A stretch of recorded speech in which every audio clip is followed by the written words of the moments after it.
Good evening, everybody. Matt Geary for the Geek Pridecast on this Sunday evening. Early, yet again. That's 2 weeks in a row, Pete. What's going on? Professionalism. I know. Oof, wow. So, yes, tonight we have with us a guest, our first guest of 2021. But first up, my co-presenter tonight, we have Peter Ray Allison. Good evening, everyone. And our guest, Alex Davis. How's things? Good evening, everyone. Good evening. So, Alex, who are you? What do you do? Why are you here? Well, I work an awful lot in literature. That's my background, and the main reason I'm probably here is my annual sci-fi, fantasy, horror event that I run called Edgelit, which takes place at Quad here in Derby each year. Although obviously not last year. But that's going to be talking a bit about conventions and organising and all things geek tonight. Cool. You know, when you mentioned Derby, I've been to Derby a couple of times. My first ever experience at Derby was my girlfriend at the time bought a table. And that table was from eBay, and she's like, "It's a steal. It's only like 40 quid." I was like, "Oh, Brill, where is it?" Derby. So I had to go all the way from Manchester to Derby to pick all up across the Pennines. Yeah, pick up a table. Yeah, wow. That's quite well. Yeah, so I was just like, every time somebody says Derby, that's the first thing that comes to my head is picking up a crappy table that we got off eBay to go across the way. It was such a trek as well just to get this table, but yeah, there you go. No. And you never even stopped to say hello, Matt. No, Come on. I'm a horrible person. So how is your 2021 been treating you? Not too bad so far. Not too bad. It's been busy, which is nice, and it's how I like to be. But lots of proofreading, lots of editing on the go. Yeah, it's just spinning the plates as per usual. So yeah, it's all good stuff. Lots of good telly so far this year, thankfully as well. What is it you've been watching? I've literally about half an hour ago just finished watching WandaVision's first 2 episodes. Right. I haven't seen them yet, but yay, nay.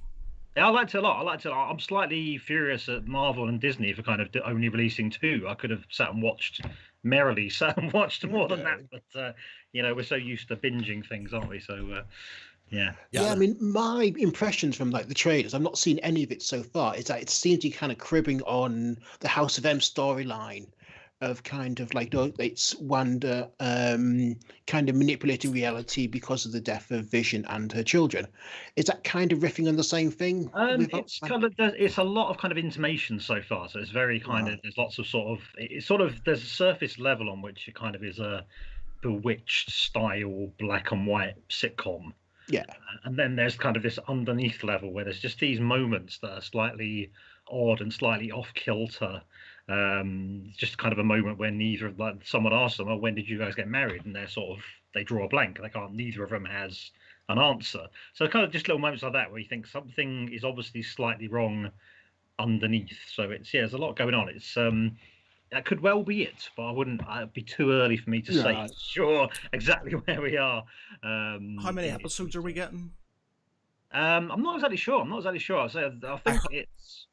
I heard 8 potentially. Well, if I'm wrong, I think with the Winter Soldier and Falcon one being 6.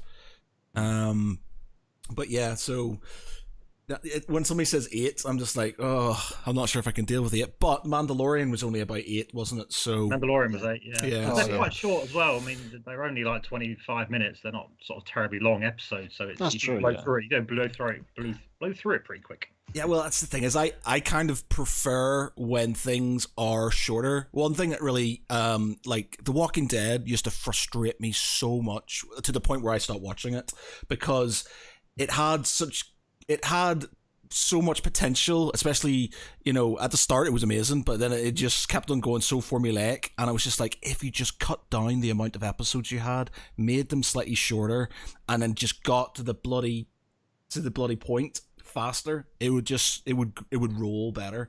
But it didn't, and it was just sort of annoying. And I hate when they over egg things too much because they think, oh, we've got a good thing here, let's just milk it loads. So I'm not against shorter runs of things, to be honest. I wonder if it's also sort of networks turning up and saying, "Hey, this is still making money. Could you do as another series?" You know, this Exactly. is kind of a lot. Well, that's what happened to Babylon 5, wasn't it? Kind of, they said, oh, we're not going to have like 5 seasons. You're only going to have 4 now.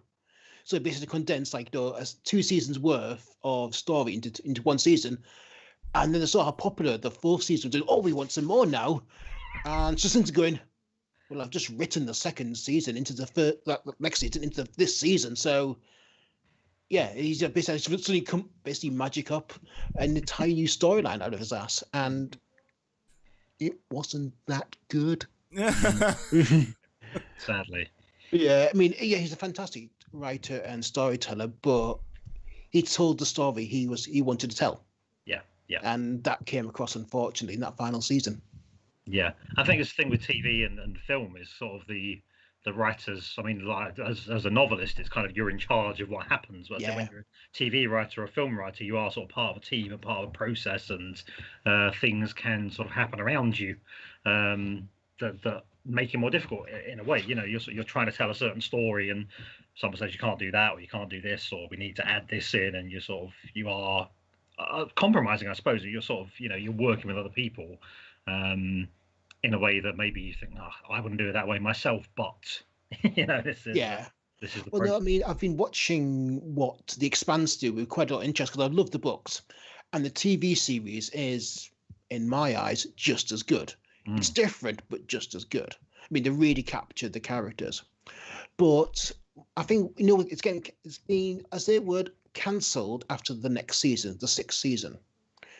But I think from what I understand, and this is purely conjecture and observation, so if I'm completely wrong, don't sue me, is that they learned that they can put the sets in storage and then bring them out again, like they did when they transferred over to Amazon.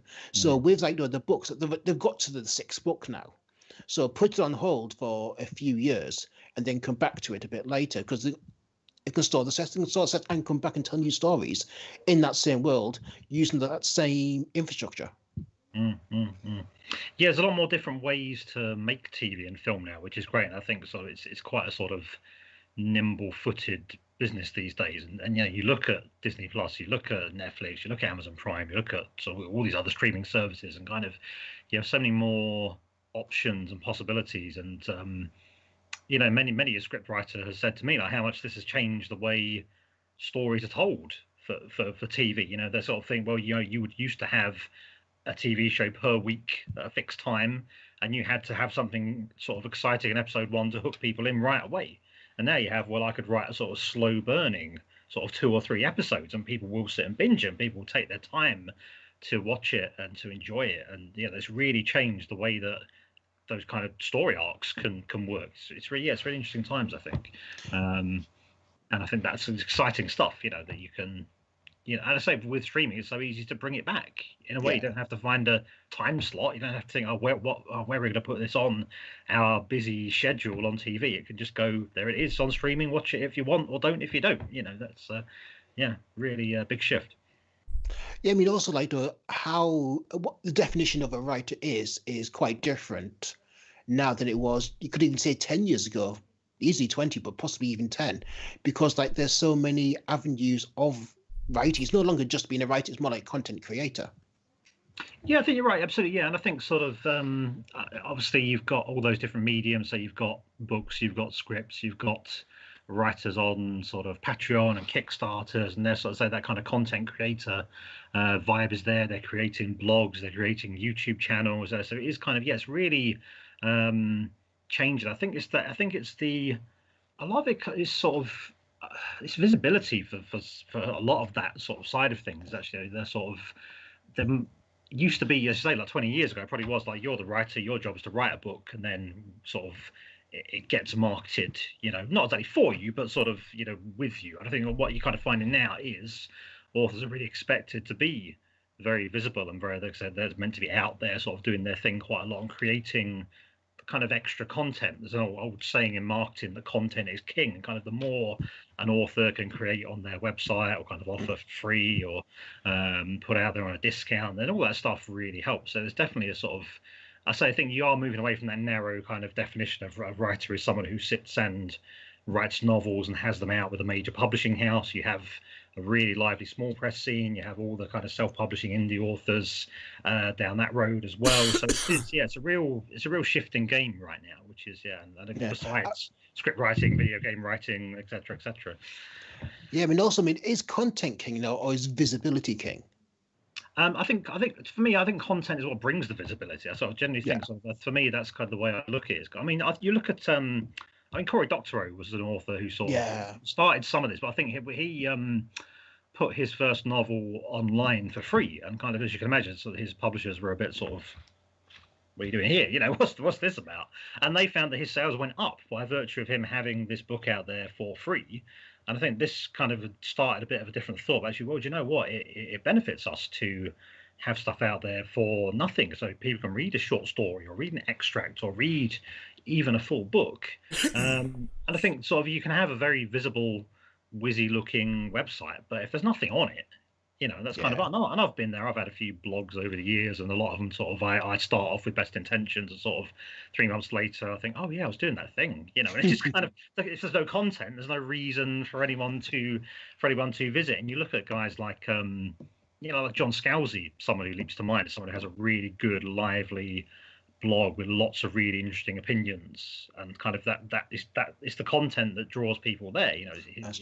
His name has become associated with really kind of interesting content, I think. So there's and Cory Doctorow as well, I certainly would put in that. Yeah, Charlie Stross and Richard Morgan are two I kind of regularly visit, because I know what they put on their website is always going to be interesting to read.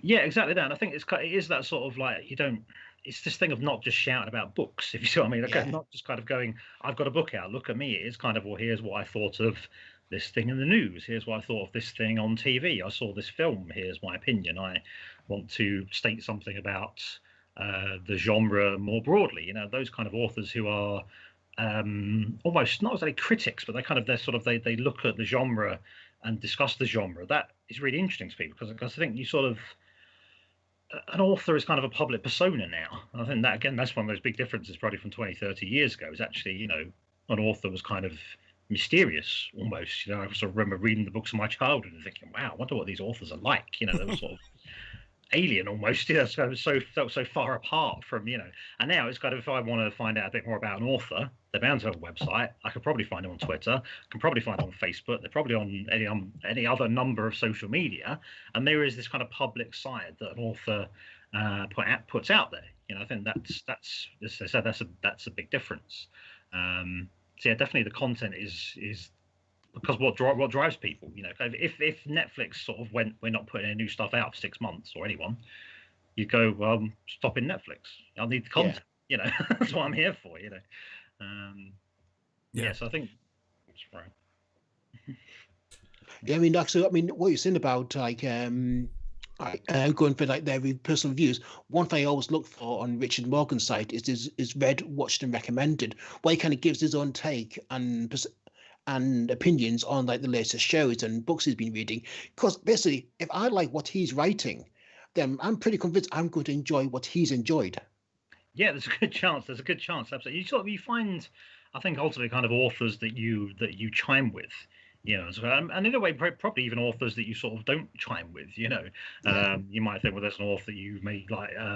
You've read some of their sort of comments and things. You think, I didn't feel the same about that, and that's all fine. Obviously, it's all a matter of taste and opinion. But yeah, I think those authors that you sort of find you click with. It's certainly, and the thing is, it's always at least worth a look, because I think, as I say, you've got those people who are, writers are readers, and writers are watchers of films, and voraciously so. They're absolutely want to be up on what is going on in the field.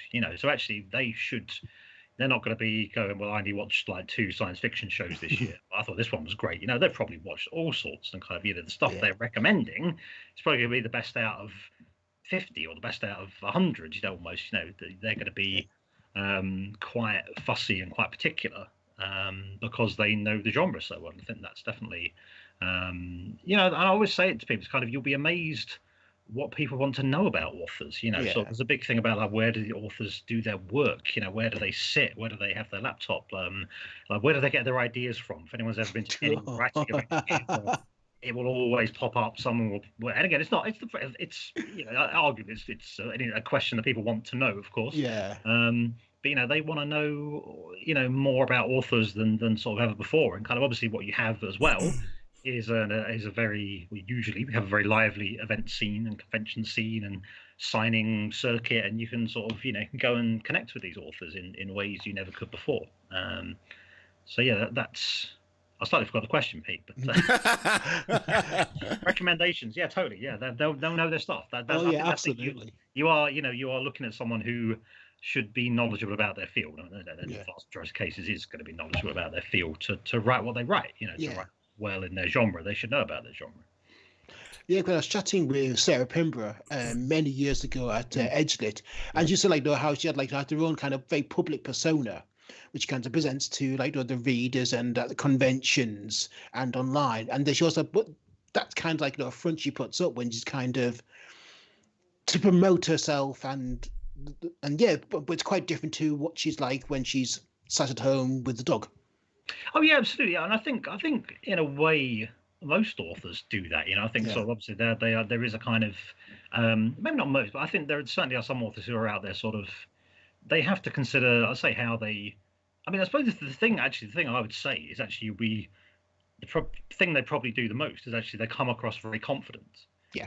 And I can tell you from first-hand experience that a lot of authors are not very confident public speakers. I mean, you invite people to come and do something, and you often get this kind of like, ooh, really, kind of, you want me to do that, or kind of, I've never done that kind of thing before, or there's quite a sort of imposter syndrome is the term that authors float around a lot, and I've seen it so many times. It's so true. So I think probably the biggest sort of persona is I'm a really confident public speaker, because many people are not very confident public, and they go and I always kind of say to people, I think I've done my share of public speaking, obviously, and I think you're never as nervous, you never look as nervous as you are, sort of thing. That's you sort of state to the audience feeling a bit nervous. They probably would never know. You probably would never tell that you were that nervous about it. So, but yeah, I think sometimes there is a sort of public face, but I think the thing is very often the public face is very close to the author. It's kind of maybe an extension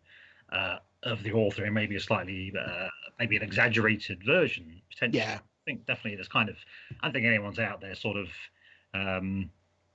secretly sort of I don't know, secretly incredibly different from their sort of public persona. I think that sometimes they say it is an extension or kind of exaggeration of who they are sort of day by day. But yeah, it's interesting. I say when you get to know authors well, it is really interesting to kind of to sort of see them in those kind of down moments, and sort of see them in those kind of. I mean, the one I remember distinctly was my first ever event that I ran was an event called Alt Fiction, which was pre-Edgelit. Yes. And the sort of everyone said, "Oh, we're all going out for a curry. You have to come and join us." And we took over this curry house in Dun. And I say took over. There was about 20 turned up in the first place, and people just kept coming in. They just kept adding chairs. So basically, there was this kind of long table to the middle of this restaurant with probably about 40 people on, like just kept kind of arriving. And we're with that group, and they're sort of, you honestly want more chairs and tables? And it was just that was a real like, wow, kind of it's the first time I'd seen these people kind of out of that sort of public mode, and it was just so chilled out and so relaxed and so sort of it was just really, it made me realize kind of almost that is that sort of, I say authors are sort of very distinctly human, say from that sort of that impression when I was a kid that authors were kind of set in ivory towers. It's not that way at all. They're very very friendly, very down to earth, very very chilled out on the whole, definitely. Yeah, because I remember one Edgelit where I went out for a meal afterwards with Paul Kane, Marie, his wife, Sarah Pembroke, and the gentleman who played the Chatterer Beast from Hellraiser and a few others. Nicholas Vince. Nick Vince. And yeah, it's just like this is the guy that was like played one of the most horrific creatures in Hollywood. And I'm sat having a curry with him. He was a lovely chap, and we'd like chatting away and like just talking books and modern life and like kids and everything. And he's just like this is completely different to what I expected. Yeah, absolutely. Yeah, the one I always remember on that front, kind of feeling the most sort of starstruck I was, I suppose, was the night before One Edge Lit, and John Gerald, claimed agent, was one of our guests, and Oh yeah, we he's had good. Ian Banks and Harry Harrison were around. They said, "Oh, we're all in town. Do you want to come out for a curry?" And I was like, sat at this table with John Gerald, Ian Banks, and Harry Harrison, thinking, "Well, what am I doing here? Like, how did this happen?" Just ridiculous. Sat at a table with SF royalty. That's absolute madness, you know. But I say it's just incredibly, just lovely guys, and absolutely, the Harry and the three of them just full of stories and great anecdotes and really great characters, and it's it's lovely to get to know people on that level. It's one of the real sort of perks of my job, really, is actually sort of there's authors I kind of always wanted to meet, a lot of whom I have met now, a lot of whom I've got to know, and sort of we sort of chat on Facebook, and we're out for drinks post events, and it's really nice. It's really nice. What is Edgelit? You've mentioned Edgelit a few times. What it is, exactly. Yeah. What is Edgelit? Yeah, so my day job, I'm currently on furlough, so I should put that out there for now. But my day job, such as it is literature officer for Quad. So basically, my kind of role is to put on a year-round schedule of events, and kind of the main. And what is Quad? Quad is our independent cinema, art gallery, and arts venue based in Derby. Three cinema screens, say art gallery downstairs.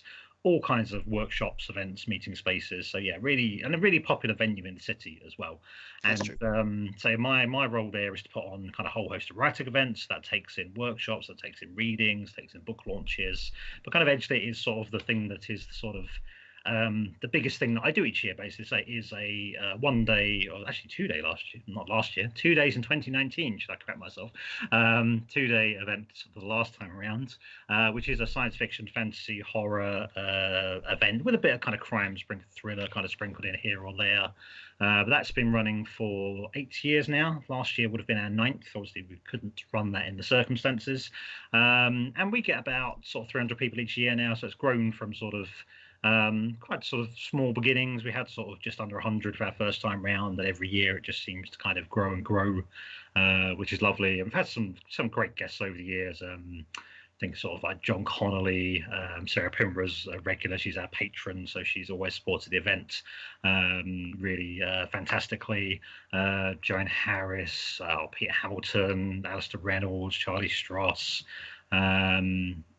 Paul Tremblay came over as our first US guest. I remember Charlie Strauss for two reasons. One is his comment during a talk he gave one time, which was, if anyone ever says cybersecurity, they haven't got a clue of what they're talking about. And he was absolutely right. And the second was that me, Steve Poor, and a couple of others were sat around during the pub quiz. We saw like Charlie was to one side. So we invited him to join our team. And I was sat here thinking, I love this guy's books, and I'm currently sat here having a pub quiz with Charlie Strauss. This is so effing cool.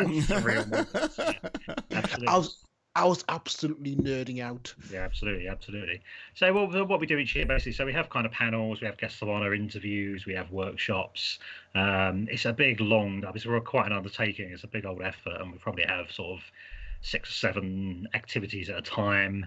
Got a brilliant team of volunteers. The red shirts, a big shout out to Pixie and all the other red shirts out there, Joe and everyone. God bless the regulars. I'll be absolutely lost without them.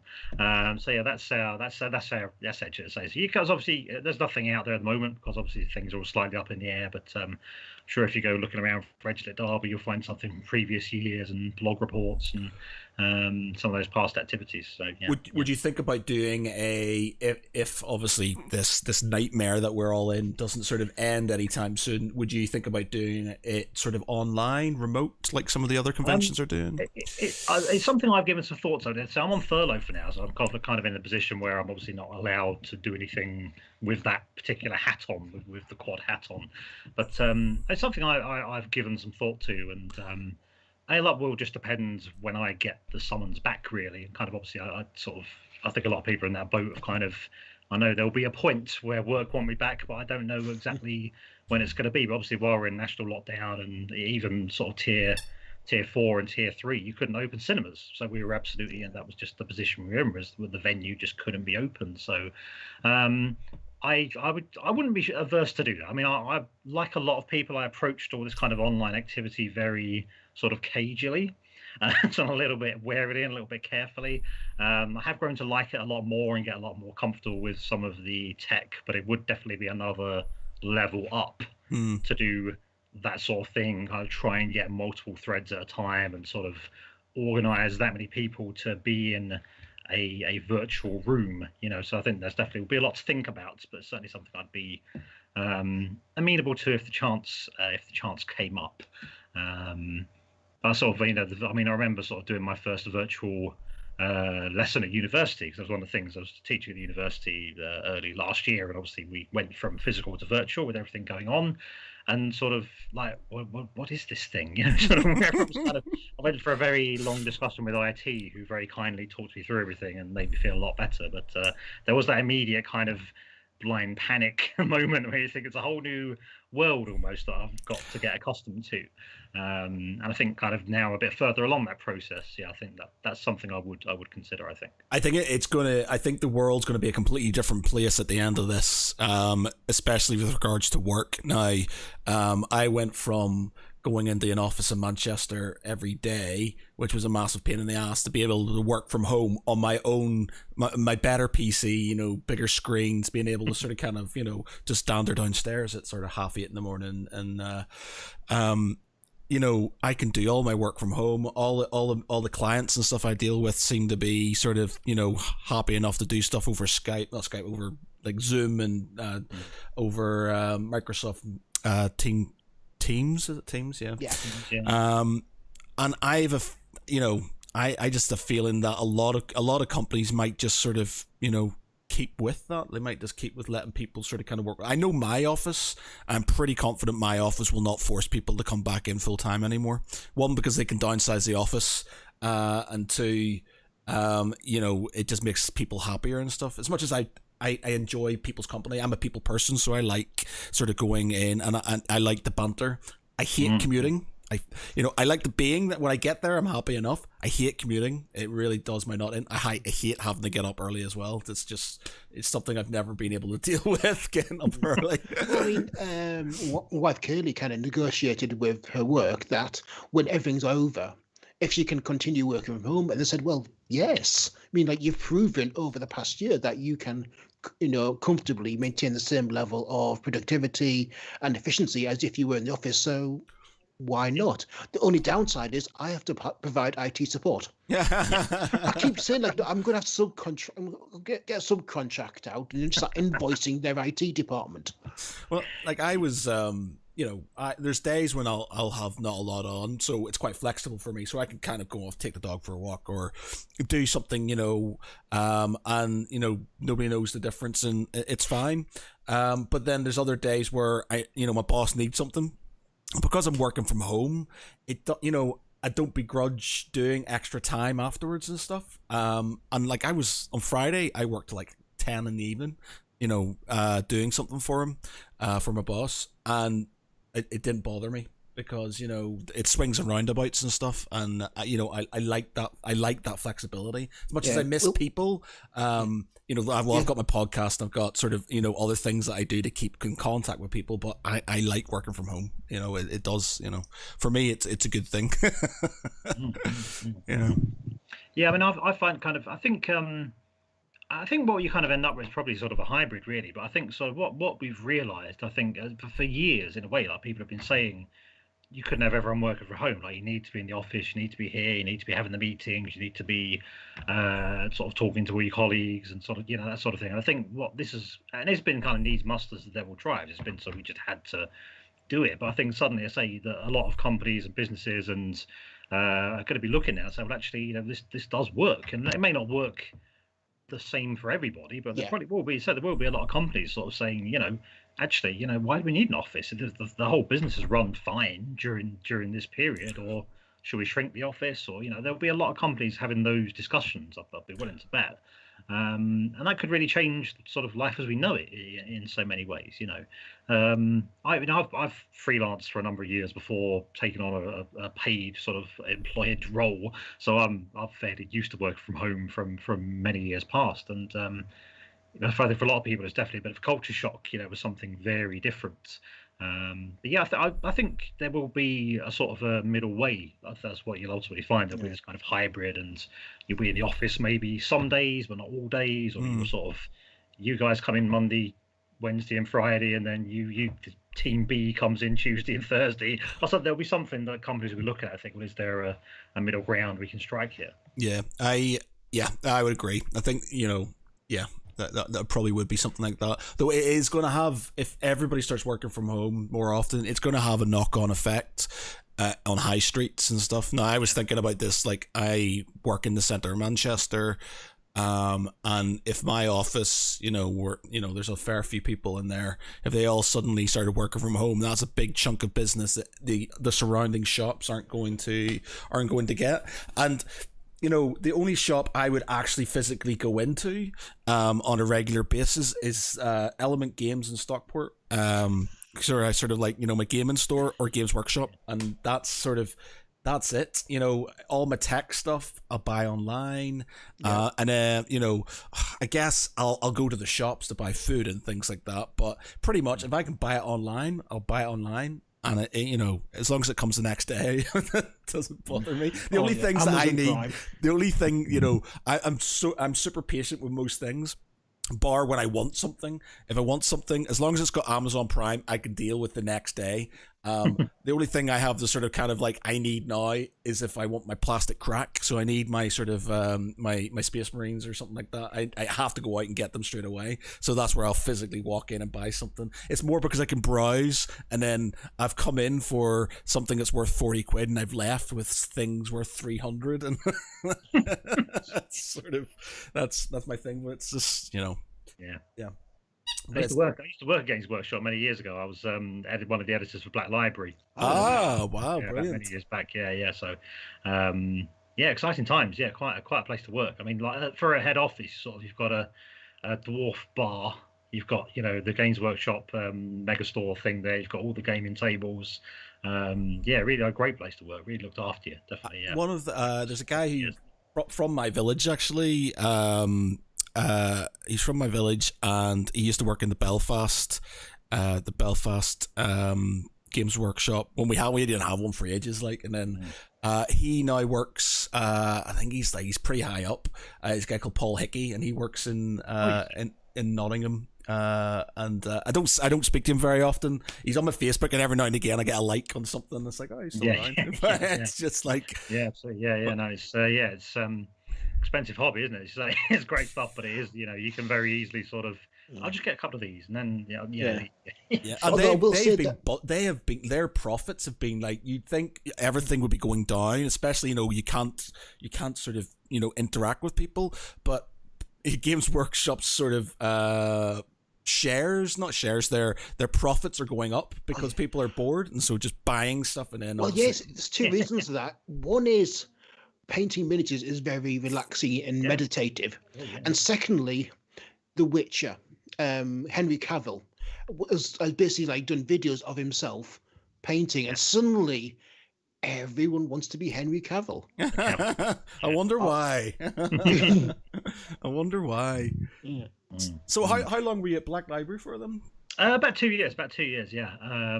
Worked on a lot of the worked with everything really, the Horus Heresy stuff. Worked on a lot of kind of 40k, the Age of Legends, all sorts of stuff. Yeah, kind of mostly there I was kind of managing the sort of production, I was sort of dealing with the proofreaders, the copy editors, kind of talking to the kind of cover design guys. It was kind of a sort of quite a nice kind of sort of midwifing the books in a way. Kind of there was the editors above me who were sort of working with the authors and sort of choosing what went out and those kind of things. But I was sort of seeing it through from sort of start to fit quite broadly. But it was, I don't want to oversell it. I sound like I oversold it there. I was going to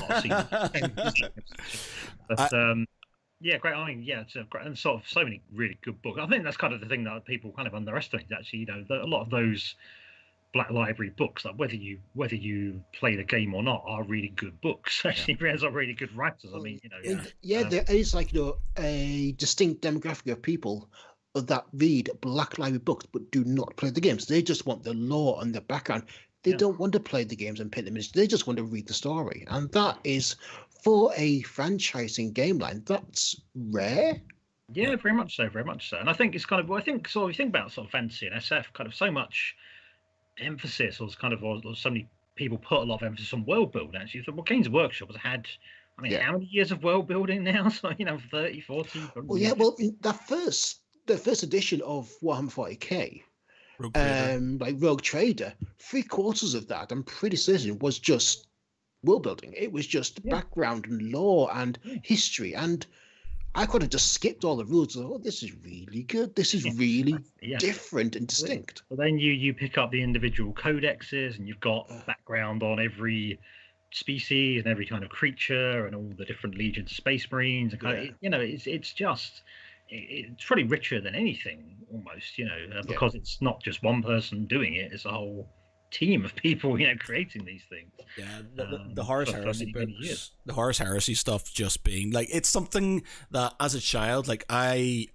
remember I was given the Rogue Trait when 40k came out. My father, I don't know why, he obviously just was like, I need to get him something.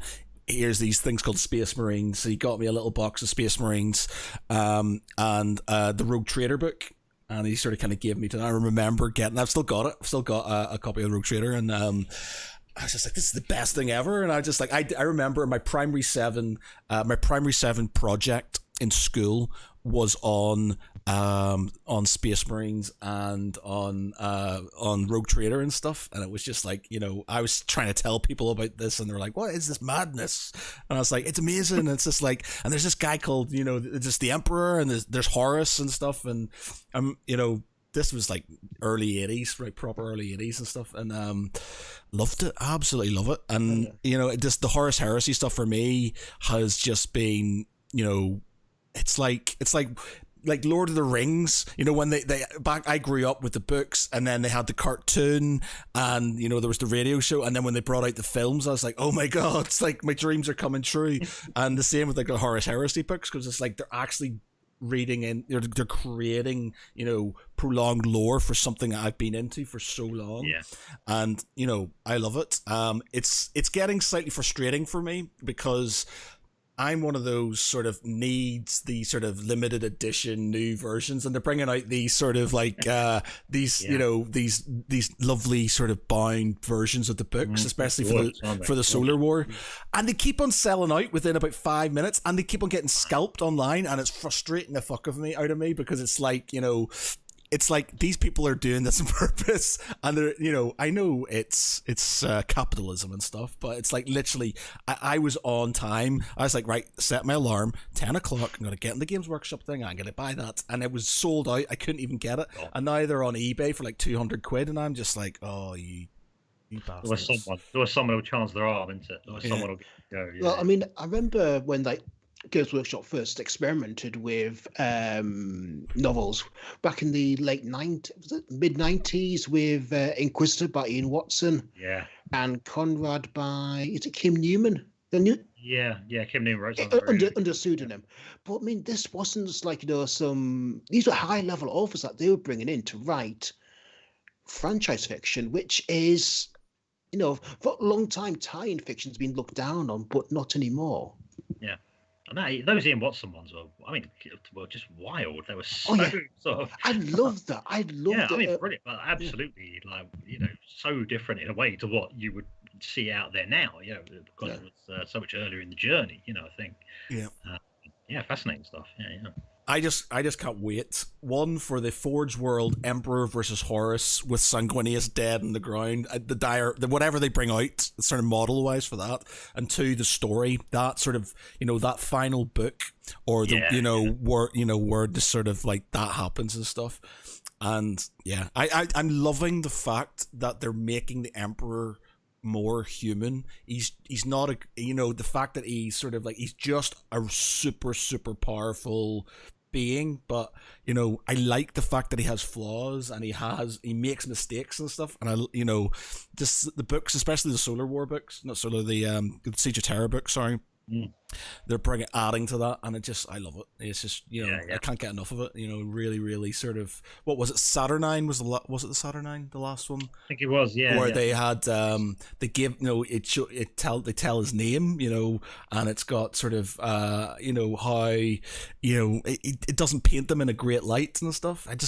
I love it. I love that sort of grey area. I love that grey area and things. Who'd have thought that the leader of a fascist dictatorship in the far future was not a nice guy? I know, but it's just like I know Space Marines and stuff are effectively space fascists, aren't they? But it's just like, the Emperor sort of has always been painted as this sort of all knowing, all sort of, good sort of like creator. He is the God Emperor, but they're starting to paint him in a sort of, it started in The Master of Mankind, where it's when he sort of refers to like the Primarchs as numbers, and because they're just tools for him and stuff, and it's like, and there's certain things that he does and he says when you do get him, or when people are describing him and stuff, where it's just like, he is a flawed being, but and you can kind of see there's two edges to it. Yes, he is trying to save humanity, but yeah, he is a bit of a knob sometimes, and it's just sort of, it's great. I love it. I think it's really good. So it's, yeah. That's not a direct quote from the book, I'm sure. No, it's not. No, I like it. Emperor of Mankind, the God Emperor, bit of a knob. Bit of a knob. Yeah, bit of a knob. I think that should be the next title of the book. Bit of a knob. But it's but it's just like he does stuff like, there's sort of, they do it in a way so you can maybe, you can read a bit more into it. So it's like, they say that when you're reading about the Emperor is who he is to the person he's talking to, or to the person. So, he's talking to, and I can't remember the name of the character in the Master of Mind. He's Admech. He's a tech priest or a tech archaeologist or something. What's his name? It's going to annoy me. But anyway, and so he's very sort of, obviously being Admech, he's very sort of, there's no sort of nuance or anything. It's literally just zeros and ones. It's binary, and therefore when he talks about the Primarchs, they are zeros and ones. They are numbers. So for us as human beings, we're thinking, well, that's a bit harsh, they call him father and stuff, but he's talking to a tech priest, or who doesn't really care, as a number is as a number. But I just think as a character, it's just it's just getting better and better, and I can't wait for the end. I can't wait to see what happens, but I'm gonna be so completely lost. And but yeah, there's so many good authors work on it as well. I mean, so much talent involved in that. Yeah. You say when I was involved, it was sort of Dan Abnett and Graham McNeil and Jay Swallow. They've done a couple. Gav Thorpe was just starting to get involved. Gav's great author. So yeah, real, and even that list has kind of ever increased. We've heard that Agent Tchaikovsky is involved now as well. Yeah, fabulous. I hadn't heard that. It's good news. I could see that working. In fact. Oh yeah. But basically, he I think he saw some artwork at a convention. We're not allowed to. Are we sure we're allowed to say this? By the way, Pete. Yes, we are allowed to say this. Now. It has been announced. We can't say exactly what, but it has been announced, so that is fine. Okay. I don't mention what the the art piece is. Team, I'm sorry if I'm wrong. But he does talk about the art piece within the podcast he's in with us. Exactly. Basically, there's a thing he told us afterwards, which we're not allowed to say, but we can talk about what we're not saying. Yeah. Basically, he saw the art piece and thought I could write that, and approached him about it, and they said, "Good, yeah, go on then." Yeah. So yeah, but yeah, I mean, actually, one thing I wanted to bring up was like, first there was alt fiction, then there was edgelit. Yeah. Why the change, and why the change of name? Long story. I was sort of it's sort of a job thing basically. So alt fiction I started when I was working for Derby County Council, City Council no less in fact. I was literature officer there. In fact, that was my role at the time. And I pitched this to my then manager, Pete Meakin, and basically he said, "Yeah, go for it." And I was how old would I have been at that time? 24, something like that, sort of, much younger man than I am now. And with very little experience, kind of really go, I'm going to do this thing, and kind of just go and do like a convention and sort of just go off and do it. And so a lot of people were very. One of the things that really struck me in that first experience, how helpful people were. So many people, I was emailing a few people that I sort of wanted along, and they were like, "Oh, you should talk to this person and talk to that person, or I'll have a word with my publisher." And everyone was just like, "It's kind of someone's trying to do a thing. Let's see if we'd help do the thing," which was great. And so that ran for 3 years with the council. My post basically became. Not redundant. What's quite the word? Just sort of phased out of the council. Basically, the arts team sort of got as budget cuts came in, sort of got. And again, it does happen. It just got a bit shrunk and shrunk. So I went off to Black Library on the back of that. I did alt fiction a couple of years with Writing East Midlands, and basically the event moved to Leicester for a year because Writing East Midlands were really keen to move it around. They're an East Midlands organisation, so absolutely, as they should be doing. And sort of Quad came to me and said, well, we really liked having it here. It was important to us. We thought it was really kind of cool. Could we do a similar thing? And I said, well, yeah, of course we could, but we couldn't call it all fiction. And so hence Edgelit was born.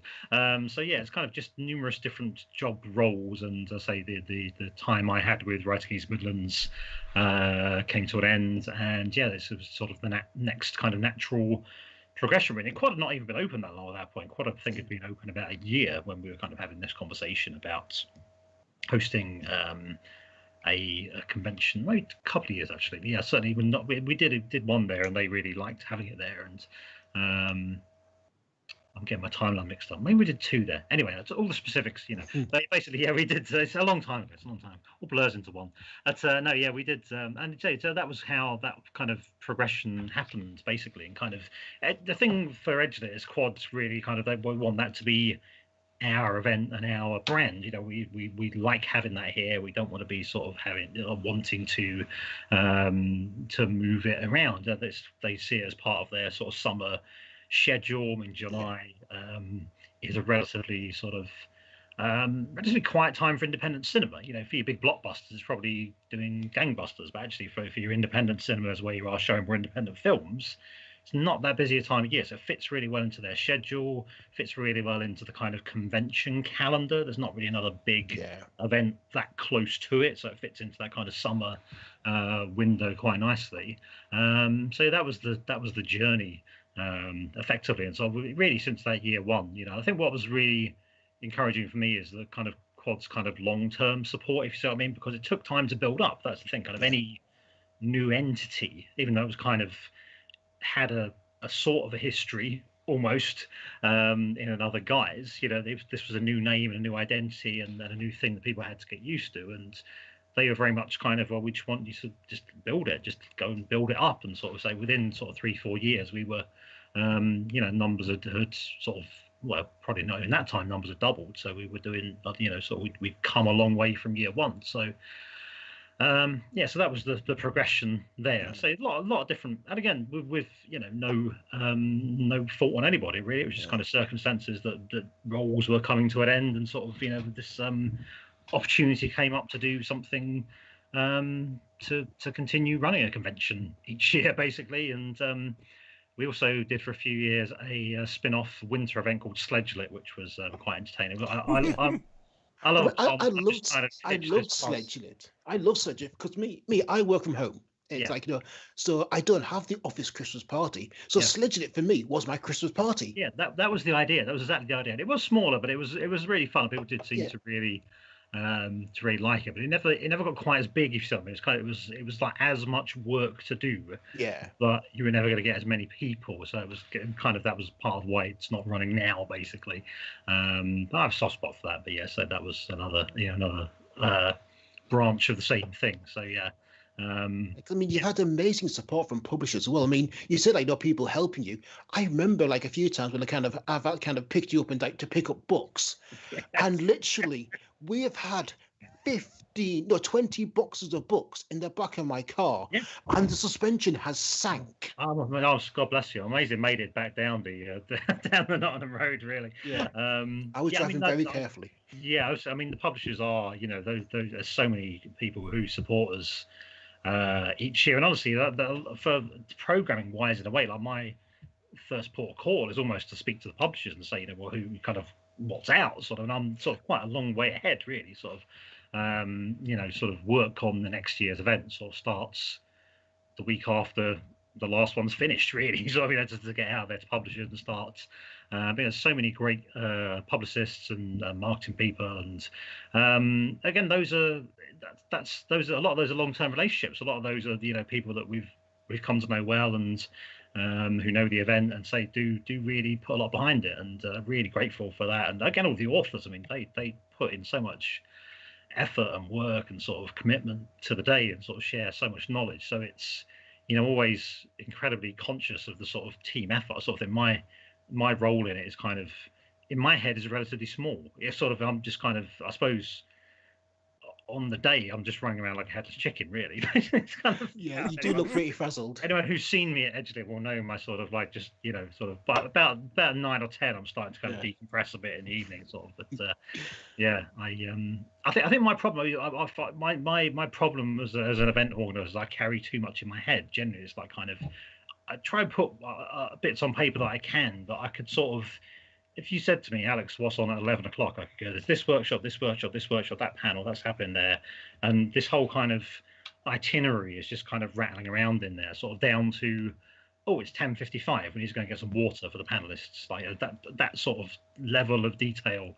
But I think that's what, to me, that's what makes it work. You know, I think, you know, actually the devil's in the detail. I keep mentioning the devil, but the devil's in the detail, really, kind of. You know, if you're going to give the impression of a slick running ship, and again, a lot of that is down to the red shirts as well. And I think what's great now is sort of people like Pixie and Joe and so many of the team have been with me for a lot of events, and they just like know how I work now. You know, I mean, Pixie will tell a number of times I sort of roll up and say, oh, we haven't done this, and she goes, I did that half an hour ago. I'm sort of, thank God, you know, thank God for you, you know. So just knows exactly what I'm doing and not doing, almost. And so yeah, so whose ideas is it for Pixie's interesting costumes during the raffles? Because those have been, she had some fabulous Christmas outfits. Yeah, absolutely. Yeah. I mean, the raffles are kind of almost kind of edge-lit legend in their own rights. You know, they are sort of.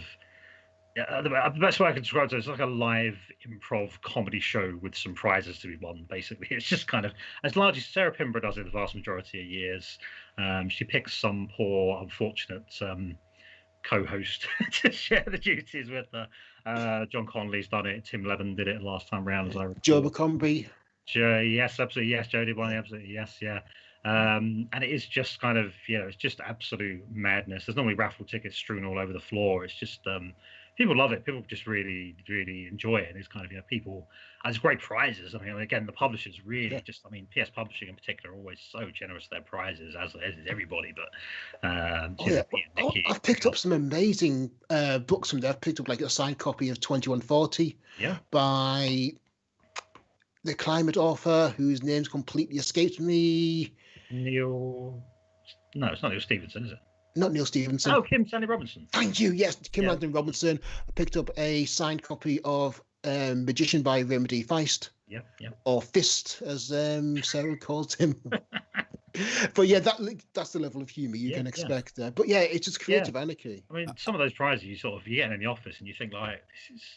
I'm trying to think what this is worth. You know, so that's kind of, I've just got to tuck it away, ready to just kind of give away to somebody. You know, we get incredible stuff every year, and it's so humbling. You know, that people support it so much. You know, sort of in every sort of I doing a weekend last year. I sort of woke up on this Monday, sort of a bit broken, a bit battered, and a bit sort of.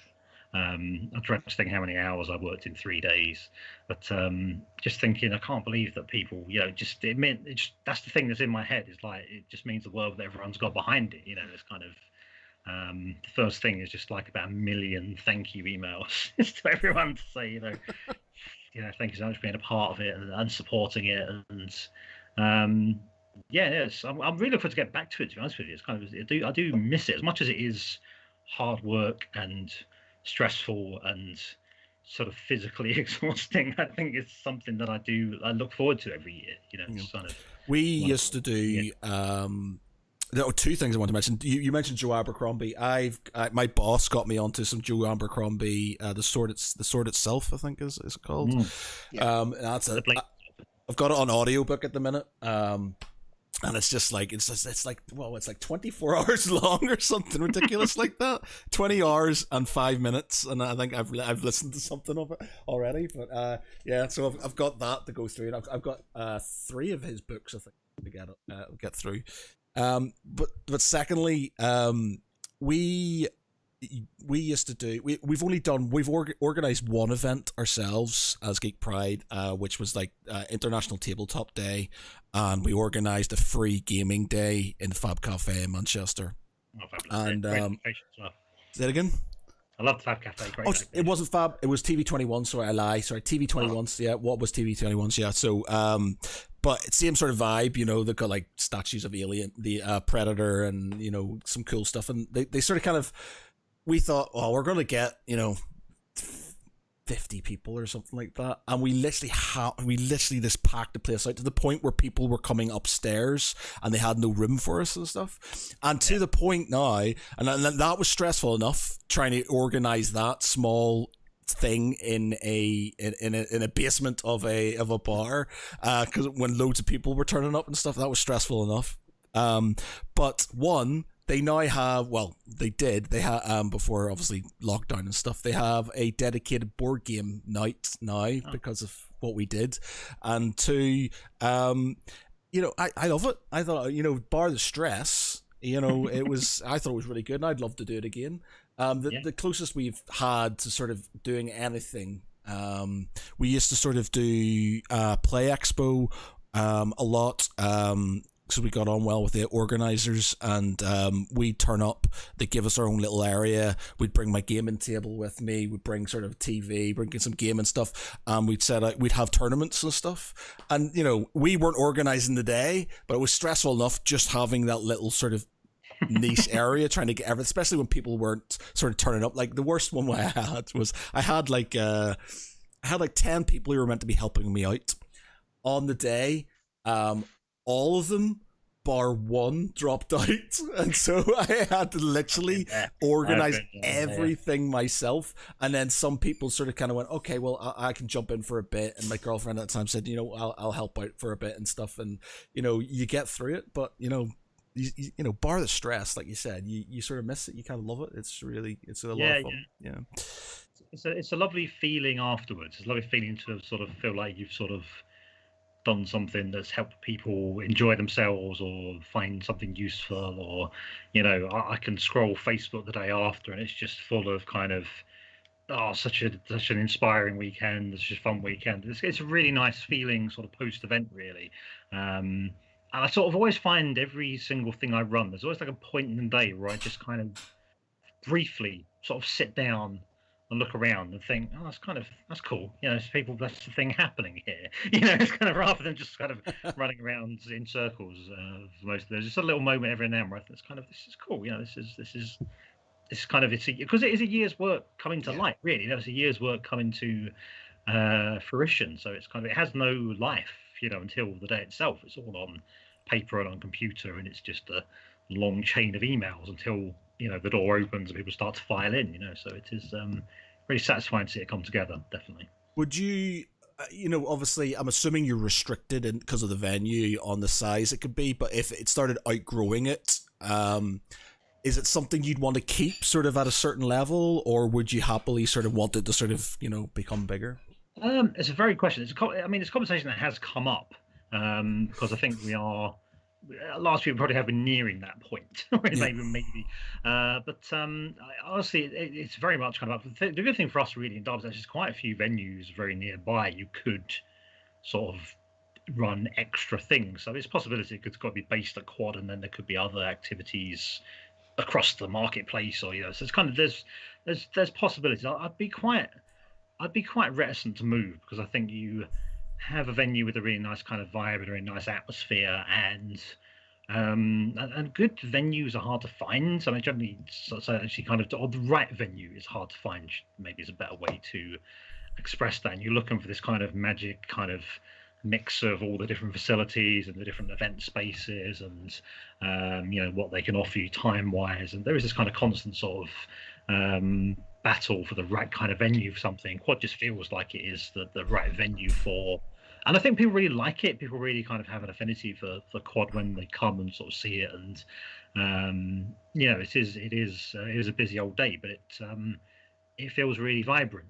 When you're there and when it's on and everyone's kind of rocking around and the bar's busy. And so I'd be a bit reticent to move it. Well, I think kind of like Edge, it does kind of seamlessly kind of expand across the city, because people kind of gather in the bar, then go to all the other bars afterwards, and then come back for like the various talks and events, and kind of having the different sized rooms as well. You kind of got the smaller meeting rooms where you could do the workshops, and the like, and then you can have like the bigger rooms such as like the cinema rooms for like the readings and the talks. Yeah, I mean, and that's the mix. And that's the thing. Kind of is with the sort of 3-4 rooms you can use for workshops, and that's one of the really popular things about the event. Is actually kind of those workshops are booked up in like minutes. I mean, probably within an hour. You've virtually every workshop. To be honest, within half an hour, I made the mistake once of turning up about just after an hour, and they were all booked. The ones I was after, all booked, and. I mean, it's a credit to the workshops. I mean, Mark Shadbon's The Business of Writing workshop, I will never forget that one, because that was the workshop that persuaded me to actually become a freelance writer. Yeah, absolutely, yeah. Without that, I would still be an engineer in Sheffield. Yeah. Mark knows his stuff. Mark knows his stuff, absolutely. Oh, yeah. Yeah. And it was very powerful talk, and just really kind of laid down the ground rules. And they are really good. So you got basically authors at the top of their games, giving some fantastic secrets. Yeah, absolutely. Yeah. And the people, I say they are, and it's not something you get at every event. There's a lot. I think most. You do get some. I think they are growing at events or in conventions. I would say that, but I think there's a lot of events that do lean more on that kind of panel reading, sort of Q&A thing. And I just thought, for me, like workshops, we've got these little spaces. And it's kind of not little, but they're smaller than you wouldn't put a big panel in there, for example. But if you've got sort of room for 15, 20, that's ideal for a workshop sort of size. It's one of the things that just kept expanding. I think so. We went from like 2 threads to 3 threads because it was just so many people want to attend them. And we do just have to say to people in all our communications and all our messages and all the schedule and everything, say like, if you want to be in the workshops, please turn up early, because that we book on the day. I think the trouble is, it's one of those things. If you said to people you could book them ahead of time, the first 20 people to book the event would just take them. It's kind of it's ups and downs either way. I freely admit, I think I've tried once or twice to ask you very politely if you would add me to an event beforehand, and you go, no, we can't do that. From kind of equal chance, It's one of those things there's no perfect solution. No, there isn't. Short of being able to run a workshop with 200 people, which is totally impractical, of course. Which you really couldn't do. So those are really popular, and I say it's just got that nice mix of the right sort of size spaces and the right size rooms for everything that we need. So I'd be quite so if it was going to expand, it would be Quad plus something else. It would not be we're moving to some other venue. Yeah, because also you've got the bar there as well, and to basically get the chance to have a beer with one of your favourite authors. Who doesn't want that chance? Yeah, absolutely. I mean, that bar is just packed with authors and publishers and agents all day. It's great. It's lovely just to see. And as you say, it's such a great sort. And I think that's probably. I mean, you were asking about virtual conventions earlier. I would be up for doing something, but so many people. And I say this as the person who puts all the panels together and everything. Probably so many people get as much out of the bit in the bar and the conversation, talking and getting to know people, and like I say, that chance to really freely mingle with authors that they know and respect, and that they probably get as much out of that as anything. And I kind of I'm under no illusions to that fact. I am a big fan of the boozing at conventions sort of thing. So when I go to conventions, it's generally to get super smashed. Oh no, it was something that actually Mark Shadbon said recently, which like half of business is always done at the bar. Yeah, he's not wrong. And he's absolutely right. Yeah, absolutely. Yeah. It's that social thing that people come for to no small extent. Those conventions are sort of Networking. Every year, people are going to, maybe 6, 8, 10. Some people maybe go to more conventions per year, and that's their sort of they're socializing with their people in a way. They're sort of that's their chance to mix with like-minded people. And again, a lot of writers, they're not full-time writers; they have a day job and they're sort of still doing something else. And kind of this is their chance to go and spend time with people with the same interests and the same energy and the same enthusiasm for something. So I think that's. And again, I think for everyone, it's just that there's kind of no. What's what I'm looking for? It just everyone mixes, and it's just kind of I see all sorts of people all just sitting together talking, and writers talking with their readers and bloggers. It's just brilliant. It's just so lovely to see that sort of side of it. Definitely. I wish I could sit in there a bit more. Really, honestly, I wasn't running it, but this is. There's other conventions for that, of course. What are your other sort of conventions of preference? What preference do you have for other types of conventions? I mean, the thing for me, I've always really liked the ones that are more sort of book focused. So FantasyCon is one of the main ones. I've not been for a few years now, just financial reasons, but I've been to that a whole number of times, and I chaired that back in 2016. You did it twice, didn't you? Just once. Oh, just once, sorry. We were going to do it a second time, but we I think we also did it once, and we were just a bit burned out. That was a big job. A few people's circumstances changed, and so we were really in a position to do it the second time. But that to me is like very much. It's probably one. I mean, I think the thing I find sometimes kind of that the bigger it gets, the less I like it. If you see what I mean. So kind of things like a Worldcon or even an EasterCon, which is kind of about 1,000 people. I find that's a bit kind of, for me personally, and again, a lot of people love it, and again, not to diminish it at all. For me, I find it's really kind of cavernous and kind of there's loads of different stuff going on. I just feel a bit sort of, I just a bit lost sometimes. And I think something like a sort of FantasyCon or Bristol Cons, and I've sort of been a couple of times, and they're kind of a bit smaller. They're kind of like sort of 500, 600. Bristol Con's about Edgelit size. FantasyCon's usually about sort of 500, 600. They're nice kind of, you sort of, there's enough people there's enough different stuff going on, there's enough places to go and kind of mingle. And I think, I know Worldcon was in, it was Helsinki last time round. Was there a Belfast one? I'm not sure. Anyway, there was a very recent one in Helsinki. There was like 10,000 people. I just think like, wow, it blows my mind. Absolutely, I tip my hat sort of as far as I can to whoever puts that together, because I know how hard it is to do 300, 400, 500, just to go that big just frightens the life out of me, I really like FantasyCon. I really like Bristol Con. It's another one that I like as well. NovaCon I've been a couple of times over in Nottingham. That's quite a nice kind of I keep meaning to go to that one. Yeah, it's good. Yeah, I like it. Yeah, it's very kind of good little science fiction convention. They were due to have their 50th last year, and obviously with circumstances being what they were, they've had to move. But they had Mike Carey. Emma Newman. It was a really good lineup. It was really kind of, I was like, that looks really good. But obviously, obviously the whole convention calendar was practically sort of knocked for six. Absolutely, it was pretty much everything was cancelled. Yeah, exactly. Yeah, I think kind of. I mean, again, it was kind of as an organizer, kind of what I said initially was we'll move from July to November. There was kind of this plan to do it in November, and obviously by the midsummer, it's kind of thinking, well, we're not going to do it. Can't do it in November either. It's just not going to. It's just not going to happen. We never kind of. That was not a public announcement, but it's not secret. But it was just something we were sort of had a backup plan. We'll do it in November when everything's blown over, and kind of end up with egg in our face, in thinking that. But there'll be a lot of convention organisers in that boat, thinking like, well, we were going to run here, and then we'd like to try and run here, and then maybe we couldn't do it there. Maybe we'll do it. And kind of, I think what you'll probably find is there's going to be a real kind of diary clash, like when you can suddenly do stuff again. I think it's going to be a lot of conventions wanting to run in a very short space of time, and I think I'm going to be looking very carefully. If I can't do Edgelit in July this year, which I normally would, I'm going to be looking, thinking, well, I want to be sure I know what everyone else is doing before I put it somewhere and end up clashing with some other mega big event somewhere. I think it's going to be a real sort of. I think there'll be a lot of demand as well. I think kind of there'll be a lot of supply, but I think a lot of people will be itching to kind of. I've missed this thing, I've missed doing the convention circuit. I just hope it's all sorted for UK Games Expo. That's like, out of all the conventions I go to, that's the one. It's like I really have to be careful when I go to that convention, because I go and I spend way too much money.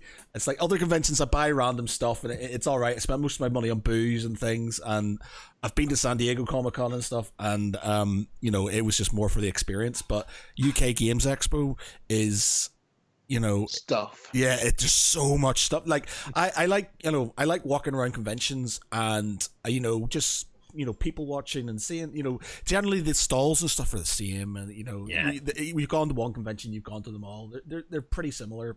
So I wander around once or twice and it's fine, and then I spend most of my time either outside or in one of the bars or something like that. But at UK Games Expo, because it's everything that I love in the world, I'm just like literally walking around it all the time, just sort of kind of going, oh, I want that, and I want that, and I want that. And it was the last time I was there with Pete.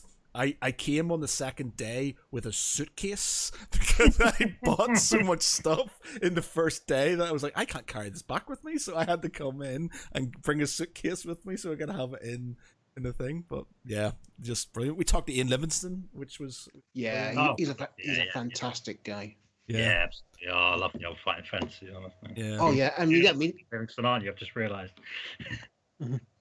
Actually, one thing I wanted to ask was like, are we going to see Edgelit this year?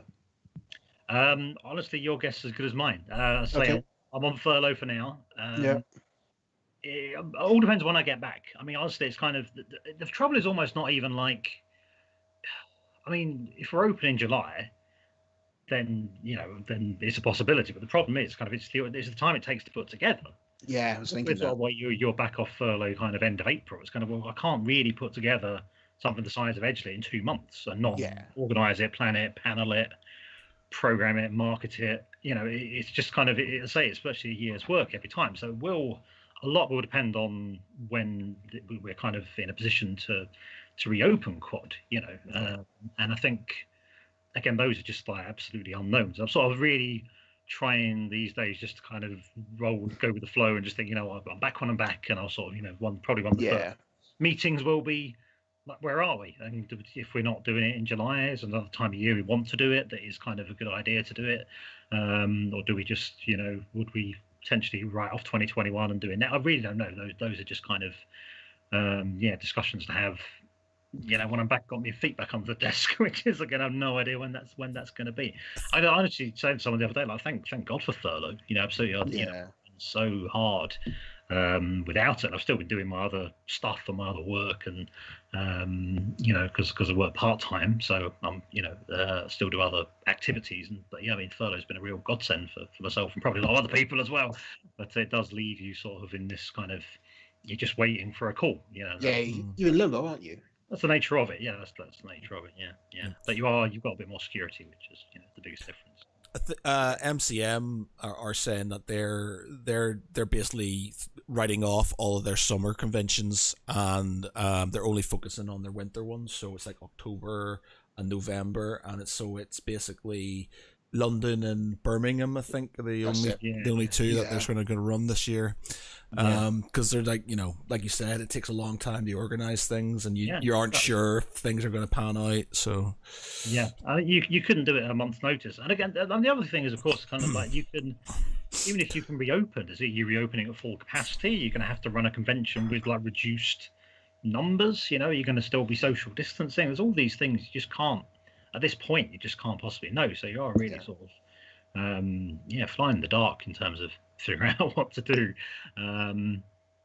Certainly, I'd love to do something in 2021, but just its circumstances allowing, really. Yeah, it's a shit time all around. I just hope hopefully it sorts itself out sooner rather than later. I'm trying to buy a house at the minute, so I want the sort of the help to buy. Well, not the help to buy, the what's it called? The stamp duty. Currently, there's a stamp duty exemption until March, but I might miss that, just depending on how long it takes to to get my house sorted. So I'm kind of hoping they extend that, because that's going to be a fair few grand I might save, but we'll have to see. And I'm just itching for my own man cave at the minute. I'm being sort of, there's only so much of my front room I can deal with. I need my own space with my miniatures and the books. The key is to make your front room your space, which is what I've done, to be fair. But see, I can't, because obviously I feel bad in Gosha and stuff, because when I do stuff like this, she's basically is banished, upstairs, so she can't watch TV or anything. She can't do very much, and I want to have a space where I can kind of go off and do my thing, like my old house where I had my man cave. Now I just want sort of this, so I've got a place, and then she can carry on doing what she wants to do. But I'm just getting itchy. I've got so many, like you'll not see it here, but I've got boxes over here, I've got boxes over there, I've got sort of like a storage unit, a full storage unit, which I pay a small fortune for, and I just want it all out. Like, I've got loads of books, and books are super heavy, by the way. You're talking about books, they're so heavy. It's like I've got boxes that are collapsing on themselves because their books are so heavy. How can it be so heavy? I just don't get it. It's true. All I say is I've knackered the suspension on my car at least once carrying those books for Alex. I'm sorry, man. I'm sorry. It's okay, dude. It's like you can see kind of in the background on Pete's shelf, there's probably a bit of a bow in the wood on his shelf for his books and stuff, because you can actually see there's a bow in the shelf. I can from here. Yeah, it's the same with my bookshelves. There's just, because I'm the guy who buys the hardbacks. I don't buy it's hardbacks, and they weigh so much. And I was like, I got to the point when I was moving out of my old place, and I was like, right, I need to stick these in the boxes. And I made my first mistake of going, paper is light.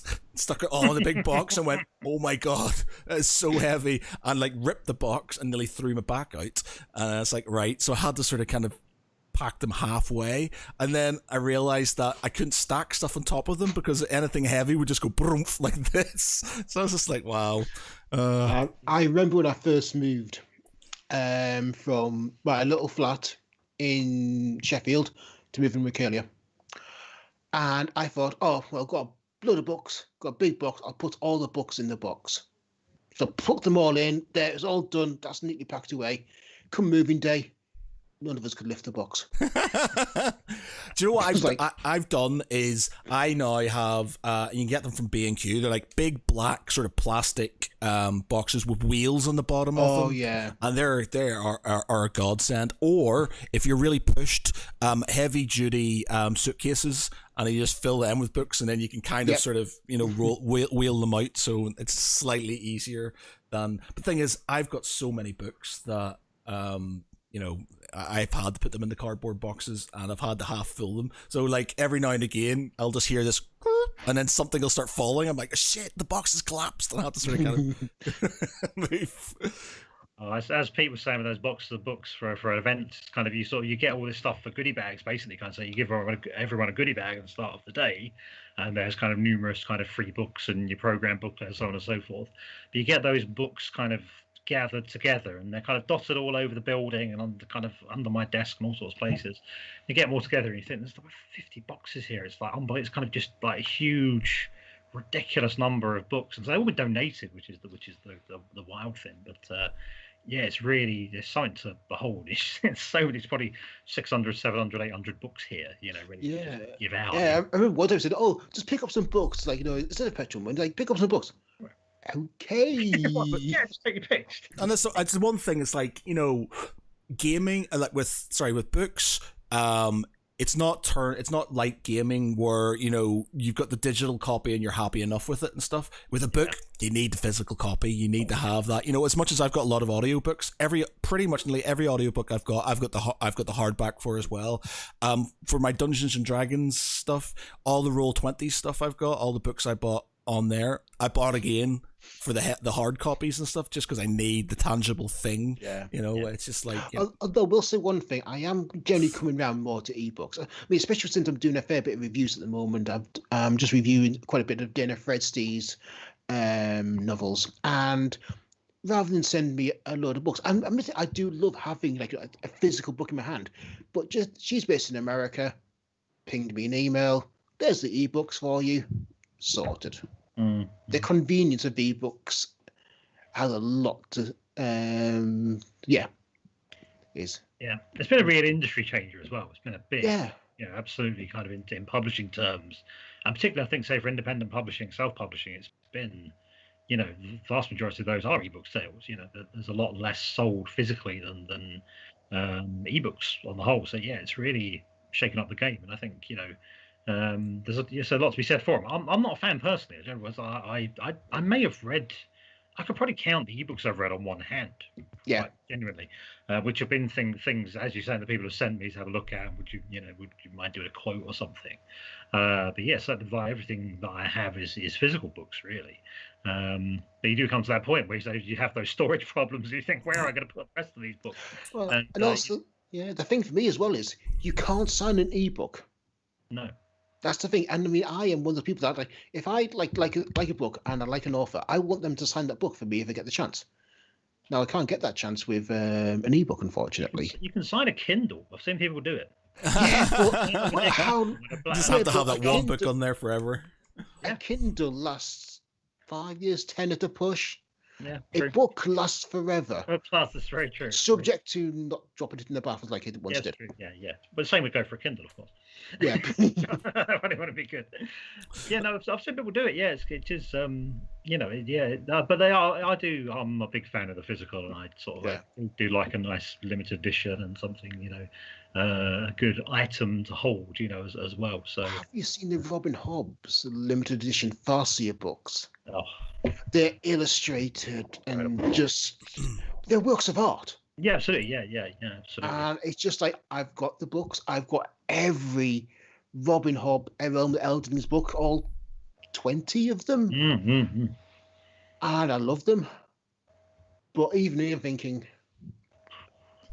doesn't look good. Yes, I've already got it. I've read it 10 times, but that book looks really good. Yeah, absolutely. The best looking one of the best looking books that I have in my possession is a second edition Lord of the Rings, and it's sort of like my dad he bought a second copy because the first copy he had, us as kids would just see this and go, oh, brilliant, and we'd read it, and and basically we destroyed the cover for it, even though it was it was quite an expensive book. But he bought a new copy of it. He obviously got it from eBay and stuff, and I've got it like pristine, and it's made from that sort of paper you get, sort of like it's like tissue paper, and like it's got the fold out maps that are really fine and everything, and it's such a beautiful book. And it's just like I won't open it now, so it's just like it's just there, and it's just like it's not there for reading. Yeah, it's just. Well, I do that, so I like the Horus Heresy stuff, right? So they've got the nicely leather bound sort of limited edition books. I've got those, and I buy the hardback one so I can read it. So I've got the sort of the one that I can keep nice and pristine, and then the one that I don't mind, I can open it and read it. Yeah, and it's sort of kind of it can be used and stuff. So yeah, I'm one of those guys. That's too nice to open and risk ruining. You got one you keep and one you can lend out to your friends. Yeah, There's a number of times I've lost so many books. Two people kind of like, read this book, you love it, don't get it back. I've lost the Hitchhiker's Guide to the Galaxy at least twice. From people just wandering off and never give me the book back. I've lost Richard Morgan books, and I keep thinking, yeah, I know I've read the stories 5 times, but there's a gap in the collection. I gave my sister, I lent my sister a copy of, some of my favorite books by a historian called Tom Holland called In the Shadow of the Sword, and it was a hard copy version of it, and I gave it to my sister to read, and she's fucking lost it. It really annoys me because I'm just like, no, and I've had to sort of, there's no hardbacks around, so I've had to get a sort of soft copy of it, softback, and a paperback even, and it annoys me because it's just like I love that book, and she says, "Are you sure you gave it to me?" I was like, "Yes, you borrowed a new book." So I'm really reticent to the point that my neighbor wanted to borrow my Dungeons and Dragons books, and he wanted a specific one. I only had the limited edition, sort of expensive one. So I initially gave it to him and went, "No, I can't do that." So I was just like, you know what? It's Christmas, so I bought him the sort of kind of the other version of it. So there you go. And can I have that one back, please? So you can have it's just like, yeah, I couldn't do it. I was just like, oh no. And you're giving him the gift of giving. Yeah. Giving me back my book. Yeah. It's just one of those compulsions I have. I just need to have that sort of kind of nice sort of, pristine version of it. It's to the point. This is how bad it is. I have got I sort of kind of went in. So with 40k I started first Rogue Trader and second edition. So I left in and around sort of third, fourth, and then I came back. Third and fourth I missed, and then I came back at the very tail end of fifth, just before it was ticking over to sixth. And when sixth came in, they started this thing of having a limited edition sort of like, rule book with like tokens and sort of all these cool things. I think you got a mug and a bag and like this awesome sort of like binder thing for it and stuff. And I got that and I went, that's awesome. And then they did it with 7th edition, where they brought out like this awesome limited edition box. I was like, oh crap, I'm gonna have to get that too. And now I have the limited edition versions of 6th, 7th, 8th, and 9th, and the Armageddon versions of 6th and 7th, I think. And and I have the box sets. In one, I've got a copy which is unopened. And then I've got a copy that I obviously opened and used the figures of and stuff, just so I could have the thing that was nice and pristine, and then the one that I could use. And I'm just like, Matt, you have a problem. Yeah, I totally do. But it's just like, and I have, and it's annoying me because on 8th edition, I brought the I didn't get the I brought the new box set, or the 8th edition box set. And I used it, and I got the miniatures out, and I gave my mate the Plague Marines and stuff, and I kept the Primaris stuff. And then I went, it's all right, I'll wait until just before sort of 9th drops, and I'll buy a good copy of it then. And then I couldn't get a good copy of the 8th edition box. I was like, oh no. My limited edition run is ending. And I was just sitting there. I bought my brother a copy of it, which he hadn't opened, and I was like, I wonder if I can get it back off him instead of, he hasn't opened it yet. But I went and I've got a German copy of it now, so I've got like, it's the same thing, it's just an international version of it. And I was like, okay, that's making my OCD not sort of spark too much. I think I'm okay with that and stuff. Once you buy one limited edition, you want the others to match. That's the problem. Yeah, that's it. That thing of it's part totally of the series. Yeah. It's like I've got what started me initially is I had like I had a huge Star Wars collection as a child. Anything, Christmases, birthdays, anything Star Wars, I had it all. And my mother one day decided to have a clean out of my cupboard when I was away, and she got rid of all my old school Star Wars stuff, and some of that's worth a lot of money these days and stuff. And I was just like, from now on, everything's going to stay in the box, and it's going to, so my mother can't throw it away. And I kind of got into Lord of the Rings has always been a massive thing in my family. And so when the film came out, and I thought, oh my God, they're selling toys for this. So I started collecting the toys, and I was like, there's so many of them.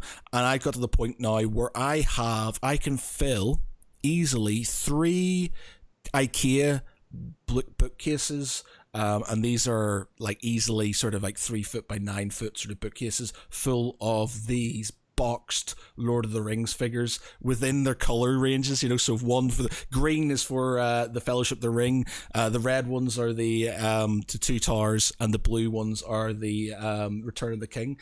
And I've got so many of them, and it's at the point where I have an eBay thing where it sort of sparks up on my phone if anything new that I've missed comes out. So I'm like, yeah, I need that. Just keeping them boxed is a thing. So those Star Wars figures boxed are through the roof now, aren't they? Absolutely. Yeah. I was back in. I managed to get back to Belfast over Christmas, which was lucky. And my brother took me to this sort of back end It's called Smithfield Market in Belfast. It's across the road from where I used to sort of kind of do, like, before we had a Games Workshop, there was like a model shop we used to go into there. But there's like, it's in the middle, it's in the back end somewhere, and it's like it's called My Old Toy Box or something like that, and it's basically got like all like the old sort of Airfix kits, and it's got all the sort of kind of old school sort of like model shop stuff you would get, but it also has old school Star Wars stuff. So I saw 3 boxed Millennium Falcons there. Like, you know, the boxes weren't perfect, but you know, they were old school. This is like, you know, there was a Return of the Jedi one, and there was an original Star Wars ones going for like 300 quid, 250, 300 quid and stuff. And I was just like, oh man. And an AT-AT, there was an AT-AT as well, and I was like, oh my god. I was like, if I could get that away, if I could sort of get that back, I would, you know.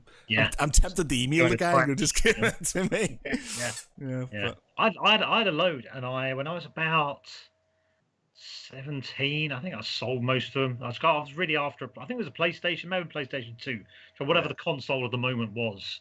I was like, terms against things. It's like, you know what, Star Wars figures have to go. I kept a handful, but I sold one that I know is worth now about 100 quid, like even unboxed, which I was just like, oh, I can't believe I did that, you know, what an idiot. And that sort of thing. You never Probably know. ripped me off completely, the guy I sold it to really in the market. But well, you never know what's going to be sort of like sellable. It's like magic. Yeah, exactly. I mean, this thing was like, it's just literally one of the, I can't even tell you his name. It's one of the guys from Jabba's Palace in Return of the Jedi. It's just like a background character. It's not like they're the ones that are the most expensive. Yeah, exactly. It's That's always what the nameless character. Oh, this guy won't be worth much. He's barely in it. Yeah, that's why he's worth more. You know? Yeah, it's that. The most expensive Star Wars figure you can buy is the prototype Boba Fett, with the little rocket that shoots out, which they stopped because obviously it's a choking hazard. But yeah, it's worth like hundreds of thousands of pounds. You know. Madness. Like, I was watching I was reading an article about Magic the Gathering. No, I lie, it wasn't. It was like one of these sort of Antiques Roadshow things, and this woman had walked in with like a folder of Magic the Gathering cards, and she's like, yeah, these are my husband's. You know, I don't think there's much in them, you know, but, you know, he told me to bring them.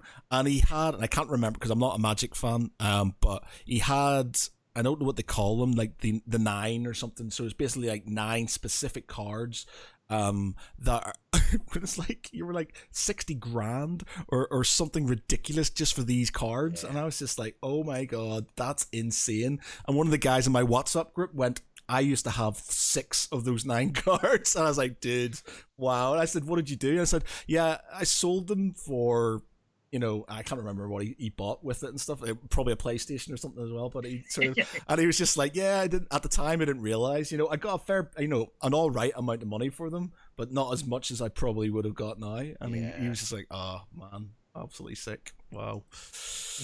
Yeah. But yeah. But the thing is, that's sort of what goes in the back of my mind. It's like, you know, some of this stuff I collect is probably worthless. You know, it's not going to be more than what it's, you know, I bought it for. If, you know, it'd be less. But there's going to be the odd thing that I have, you know, that's going to be worth something. Not that I would ever sell it. I'd never sell it. But it's just the idea that you got something that's worth something. You know, it's cool. Like I've got 2 dioramas. I've got one of the Hothsing, you know, and it's in like a Perspex box, and it's beautiful, and it's signed by Brian Johnson, the guy who did the special effects for Empire Strikes Back. No, it's not Brian Johnson. Brian Johnson is Brian Johnson. That sort of, this makes it slightly funnier when I talk about it, because at the time I got it and I was so like, oh, this is the best thing I've ever seen, and this guy turned around to me, do you want me to sign it for you now? And I just not thinking, just went, why did you make it? And he went, no, I did all the special effects for Empire Strikes Back. And I was like, oh yes. And there's a photograph of me standing there kind of going, oh. But I've got that, and I've got a diorama of Yoda Dagobah Yoda lifting the X-wing out of the sort of swamp, and it's just like they are my pride and joy, those 2 things. They literally, I love them so much, and it's, you know, it's just that thing of something, you know, I don't think they would ever devalue, because they're one of a kind. You know, you can't buy them anywhere and stuff. One's signed and the other one's just fucking amazing. And you know, it's just the idea of them being these amazing things that I have. It's just like, oh, it just upsets me when I can't display them. That's what annoys me, because currently that one's down there and it's not in display or anything. People can't see it. I just want somewhere I can display the things, you know.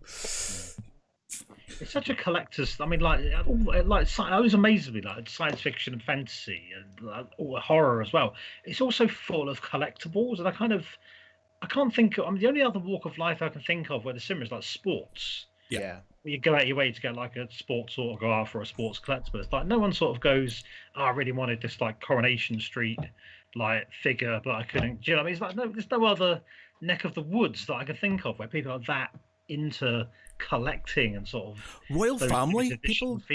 Royal family memorabilia is quite a thing. Yes, yeah, that's true. Yeah, I'll give it up, definitely. Yeah. There's very few, precious few, where people are sort of that way minded. I don't know what it is about us lovers of SF and fantasy and genre that kind of just that speaks to somehow. I don't know. It's just It's just something you're like super. For me, there's obviously underlying things, but for me, it's like, growing up, it was like, and I came from a well-off family, and I had a lot of cool stuff that a lot of other people didn't, but there's always those things that you didn't have, and you're just like, when I grow up, I'm gonna have that thing. I'm gonna, I'm never not gonna have that thing that I want and stuff. Yeah, and I think also like for a lot of us, especially people our age, where like we grew up in like the 70s and 80s, when there wasn't that much science fiction and fantasy, especially on television. We had 3, possibly 4 channels to choose from. And science fiction was usually reruns of Star Trek: The Next Generation or Buck Rogers or something like that. We do not have like the massive science fiction, superheroes and fantasy. I mean, we've got like the Lord of the Rings on TV being developed, a spin-off of Lord of the Rings. And that's not something you had 20 years ago. You could not have imagined that. It's to people, someone told me, yeah, Pete, in 30 years' time, you'll be sitting back watching The Witcher and Lord of the Rings on TV. You're going, yeah, right, of course, no. That book's been done, ages. No one's going to do a spin-off series about it.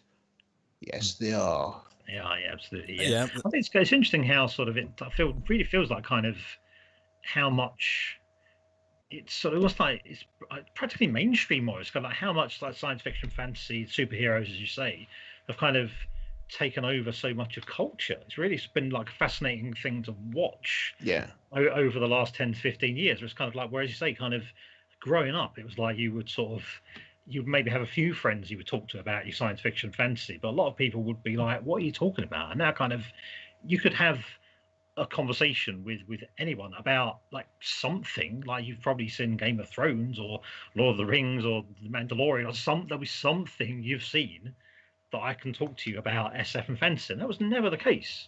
It's definitely becoming more mainstream and into the 90s. Yeah, it's definitely becoming more mainstream. You back in the day, and one of the reasons I started Geek Pride was there was like this shame of being who you are if you're a nerd. There was like, I remember very specifically, and it was to the point where I remember this very vividly. Even with the days when I wasn't, I sort of stepped away from my Games Workshop stuff. I still had that sort of urge because I still wanted to paint models and make models and stuff. I just didn't want to be seen because girls wouldn't have, sexual relations with me if I was seen in sort of these sort of things. So I go in, and I even got to the point where I bought the thing, and the guy went, "Do you want just a normal bag so you don't have to show off that, that you bought these things?" And I remember at the time, and this was the day before I started Geek Pride, I was in the Manchester Games Workshop, and I was just like, you know what, nah man, just give me the Games Workshop bag. And I took the Games Workshop bag and I just walked out with it, and I went, yeah, I'm happy with this. And that's where it all sparked with me. It's just like, I'm not going to be ashamed of this shit anymore. And now it's okay to be it, being a nerd. There is still a bit of a stigma for some people, but it's definitely a lot more mainstream, especially all the TV and the internet and stuff. There's so much around that it's not as shocking to some people anymore. People see this all the time and they feel like they can engage with you with it. You can talk to, like you said, you can talk to somebody about something nerdy at some point, be it Game of Thrones, be it Lord of the Rings, be it, Witcher, whatever is on TV, and people can go, all right, yeah. So yeah. Yeah. Well, if they've not seen it, they know of it. They say it's not like kind of you would have, as you say, in the 80s and 90s, you'd have talked about what the SF fantasy TV or books, and people would not know what they were. Yeah, exactly. Yeah, these things are so spoken of and reviewed and blogged about, and that sort of thing, aren't they? Yeah, it's a huge difference. Huge difference. Yeah. And, I kind of one thing I find is kind of like. I really like the word geek, but I kind of think in a way to me it's like everyone is a geek for something. I've always said that.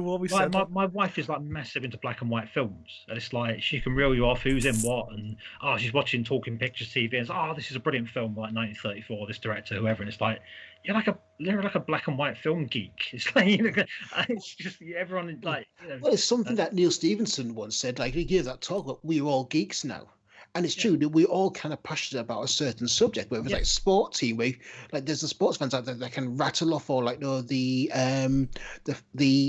goals and the results of their favorite team, the lineups, and like, they're playing the B team against the C team. But they brought in this guy, and it's like, okay, you're a geek. Yeah, I've said the same. Like all the guys in my work, the last few places I've worked at, massive, always have fantasy football leagues, always sort of like, talking for hours on end about these things, and I just sit there and call them nerds. I was like, you're a bunch of nerds, and it's just like, well, no, we're not. It's like, man, you just sat there and you just sprouted off, who won the FA Cup in 1967, and the lineup, and who did this, that, and the other, and things. That's you are. You might not want to accept it, but you are just like me. You're just into a different thing. You're doing a fantasy virtual battle. Yeah. You are a nerd. You're a geek, and that is a good thing. I remember 11 skirmish. Yeah, well, I remember turning around to my last job, and they had a fantasy football team and stuff they're banging off, and I was like, I was wondering if I could leave, half an hour early. I'm playing some fantasy football later, and they sort of kind of gave me this look, and I was like, you're what? I'm playing fantasy football later, and they're all like, no, you're not. It's like, I 100% am playing fantasy football later. And then I chance, I was like, right. And I was like, it's orcs and humans and things like that. It's still fantasy football though. I'm still making sort of, I'm still, making a team and sort of rosters and buying and selling players and stuff like that, same thing. And they went, it's not the same. And I was like, it is. It's exactly the same. It's just, So, but yeah, that's it. Everybody is a geek about something, and that's something I've said for years.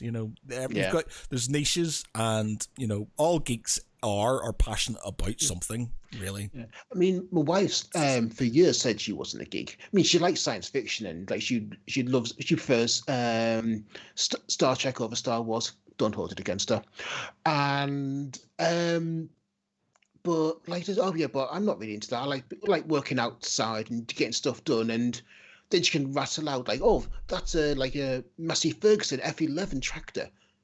You're a tractor nerd. You're a nerd. You're a geek. It might not be about fantasy and science fiction, but you are a geek. Yeah. So and she's accepted it.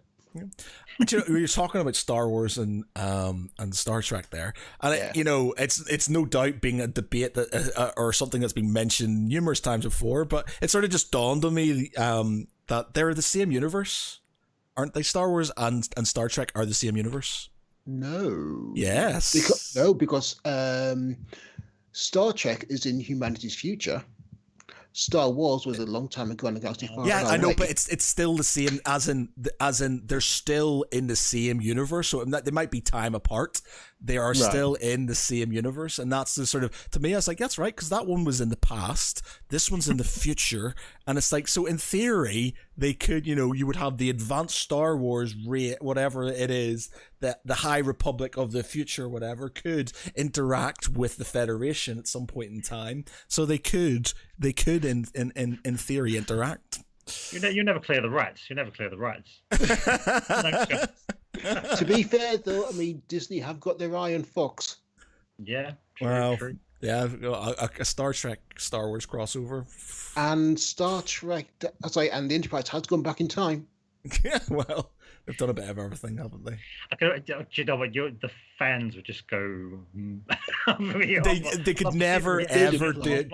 They could never do it justice, could they? It's just like, I suppose with Discovery, you've got something that's a bit more serious and a bit more hardcore and stuff. But generally, it's a bit cheesy and like that. Where Star Wars is kind of a bit more serious, and you sort of kind of had like a Shatner, facing off against like a Darth Vader and stuff. It would have to be, I think it would have to be along the lines of Discovery. It would have to be darker, and it would need to be sort of, I don't know, Rogue One / sort of thing, where it's like, it is a bit grittier. But yeah, I don't think it's a crossover that could work. One of my very favorite things on the internet is Patton Oswalt, one of my favorite comedians. Yeah, and again, a massive geek, a massive sci-fi fantasy geek. He was invited on Parks and Recreation. They said to him, "Why don't you do a filibuster? So just like talk for ages without pausing." And he was like, "Can I improvise it?" And I said, "Yeah, improvise it. That's fine." So he improvised a complete Star Wars Marvel crossover story. Yeah. For like 6 minutes, like without pausing. It's one of the most wonderful things you've ever seen. And just everyone in the background is just kind of it's all off the cuff, and it's like, it actually sounds really great as a storyline, but wow, it's just just one of those. But it did occur to me, well, actually, you know what? Both Disney now. Maybe you could do it. Just Leia is a Disney princess. Yeah, well, this has to be super careful and stuff. Like, I'd love to see some DC Marvel sort of there crossover. Has been a DC Marvel crossover in the comic books, yes. In the comic book. I'm just like talking sort of in the films. I've seen some of the comic, but like I would, that would be something I wouldn't mind seeing, as much as some of the fans would sort of probably sniff at it. But I would. That would be good. I want them to make an Aliens versus Predator movie that's fucking good one of these days. The first AVP film was okay. It wasn't terrible, but it wasn't as good as the Aliens films. It was based on Hunter's Planet, though, wasn't it? And they didn't really do the Hunter's Planet storyline justice. Yeah, I don't think. There were sort of like nods to the Hunter's Planet sort of storyline, but they could have just done the Hunter's Planet, and it would have been. To be fair, the first AVP comic was a fantastic combination of the two. I mean, that by Dark Horse, and it was just it was true to both franchises, and that's why it worked. Mm-hmm. Like, I've seen like Star Wars Aliens would be. I've seen some awesome art of like Darth Vader literally being sort of attacked by aliens and stuff, and that would be awesome. That would be quality. But I mean, then again, Aliens is now is there an Aliens comic book series coming out soon? I think there is. And since obviously Marvel is owned by Disney, you could be. But also then you've had Aliens versus not Superman, which is just weird. Yeah. Yeah, that sounds weird. Well, you got he was punching out aliens. Goes, look, you don't need to kill them. Punch, like. Well, you can punch me. Yeah, exactly. I'll stick to the pulse rifle. Thank you very much. There's a what is it? There was an Aliens versus Mr. T comic book. It was a fan one. It was hilarious, man. And it's like there's a bit in it where he sort of kind of I'll have to Google it and stuff. But he's just like, there's aliens, and he's like blasting away at them, and the smoke sort of settles, and he's missed every single one of them, and he's like, Did you not watch 18 Fool? I killed nobody. So yeah. I'd settle for a decent Alien film for a bit, really. Not a great one for a while, have we? Yeah. Oh no, with the Prometheus and Covenant, which is just, you had so much potential. Yeah. I don't think they were bad. They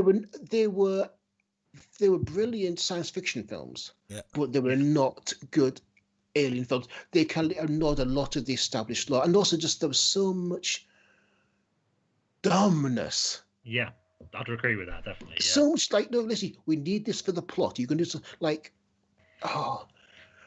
this in mind is like in the first film, the geomapper gets lost. The guy with the map gets lost. Someone who has had like an alien embryo taken out of their stomach is now running 3 minutes later. Now, my wife's had like a C-section. She couldn't move for 4 weeks. So, because the arterial muscles are severed, you cannot run around after 3 minutes from something like that. And then in the sequel, Covenant, like the dumbness of the like this knowingly psychotic android says, "Look in this," points at the alien egg. "Oh, what is it?" Sticks head in egg. Yeah. You deserve to die. And also, the fact the sensors on this ship, they could they never detected the massive city and the docking system above the city. Like, what sensors is that craft using if you can't miss something like that? So it's just like, because it was needed for the plot, but then you're not thinking it through properly. That plot doesn't work. The best sort of the best sort of like, it's not like Predators, the film Predators, I loved. I thought was so good. And it's like there was the Alien versus Predator, which I didn't really like. There was Alien versus Predator 2, which was super naff.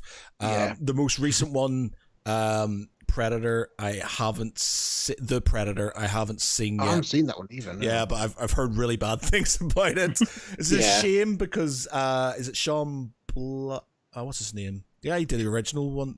Shane Black. Shane Black. Yeah, he obviously did it, but Predators, which is completely underrated. It's such a good film. It's got some really good stylistic parts, especially the Yakuza guy facing off against the Predator, and they do that sort of kind of above sort of view. It's so good. I really enjoyed that film, and I just kind of wish they. But the problem I think they get is they parody them slightly too much. They kind of try to be too old school 80s sort of film with them, and a lot of them are like really super cheesy and stuff, and it's like, it works in the 80s, it doesn't work now. You kind of need to sort of move on from it. And I was massively disappointed when that Neil Blomkamp Alien film was dropped, because this is going to be a sequel to Aliens. It had Sigourney Weaver and Michael Biehn involved, and completely ignored all of the Alien 3 and Alien Resurrection and AVP and all that. It's like, nope, sequel to Aliens. And it's like, and then I think it was Fox turned around and said, no, we're focusing on the Alien prequels. And we went, oh. So the one scene that endures with me from Prometheus, sort of dumb, was the ship is kind of a wheel, isn't it? It's like a sort of like a bike wheel almost, and it's rolling across this planet. And the scientists are running away in a straight line. But you move 6 foot to the left or to the right. You're fine. Roll straight past you, away from it like a chase scene. It's just ridiculous. You're meant to be intelligent characters. You're not. You're not like you're not shreddies that are meant to get killed off. You're like leading the expedition. Oh, just stuff like that. Jars so much, Well, no, but the way I look at it is basically it was Weyland Corporation that running operation. Basically, their recruitment policies were naff, and basically they had to kind of bring in the Yutani Corporation, who are competent but fundamentally evil, to form the Weyland Yutani and kind of get where they are now. So that's how I look at it. The in-universe explanation. Yeah, so I hope there's not an end to them. I do want them to sort of try and power through and get some good sort of. I've heard rumors of an Alien TV series. Oh yeah, that would be good if they did sort of. Did you ever watch a series called Tour Duty, which was like a Nam series that was on like Channel 4? Would have been like many years ago. I've not watched it, but I know of it. Yeah, and I would love something like that. It would be like a Nam series, but with aliens. So it would be like colonial marines, but sort of like they're in. Well, again, if they're pushing the style of like The Expanse or Battlestar Galactica, that's the level of gritty realism, which is so iconic in the Aliens franchise. Then you'd nail it. You'd knock it out of the park with that. But if they went for kind of like a Monster of the Week, shoot 'em up style thing, it just wouldn't work. No. There was a very good series of short films they made about Alien. They're up on YouTube somewhere. Oh. But it was I want to say 25th or must be 35th Yeah. Oh, anniversary. yeah. They did like 5 or 6, and they were really interesting. It's kind of, again, it was just something a bit different, kind of, like I said, almost like not exactly a TV series film, but it was kind of a sort of different take. There was Yeah. there was a fan made Predator film based in medieval times. What's it called? Predator. Let me see. Dark Age. Was it Predator Dark Age? Yeah, Predator Dark Ages. And it's sort of like 20-30 minutes long, I think, and it's basically a bunch of knights, and the predators come, and it's them fighting. It's really good. It's worth a watch.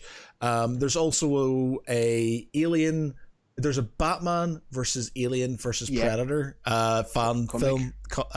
Film. Okay. It's on YouTube, and it's literally Batman chased down the Joker. Then the Joker gets nabbed by an alien, and then Batman's basically fighting aliens, and then the Predator comes in, and it's just like it's so it's insane, but it's really good.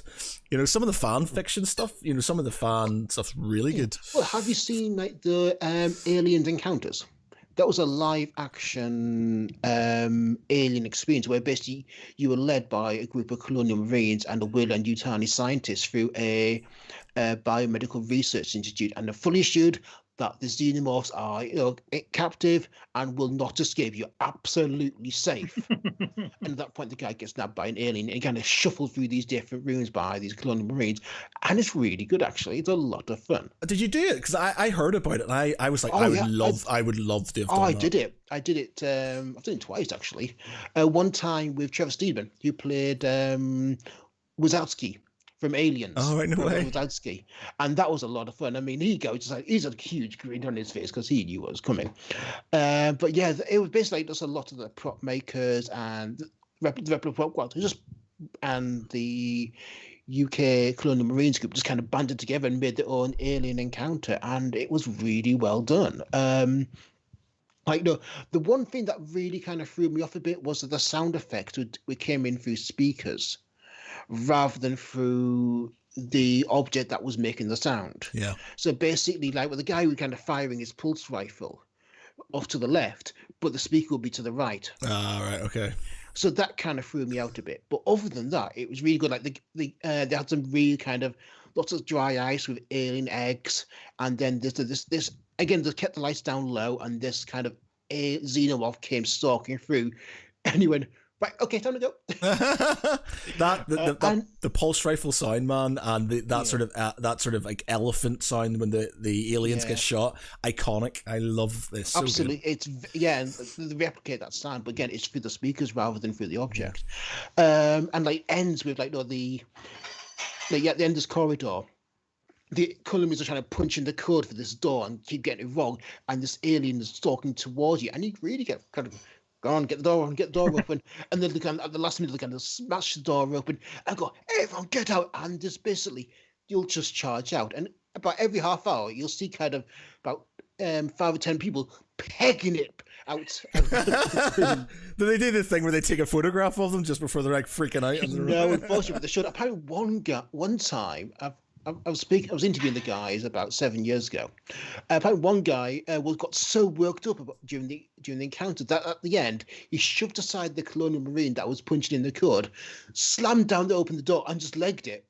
He just went, "Okay, I'll do this." Bashed the door and just pounded outside. Okay, and therefore, okay, mission accomplished. Oh man, that'll be amazing. The closest I've had to anything like that is like they had it was like Jameson's Movie Club or something. I think they did this thing where like in the Printworks in Manchester.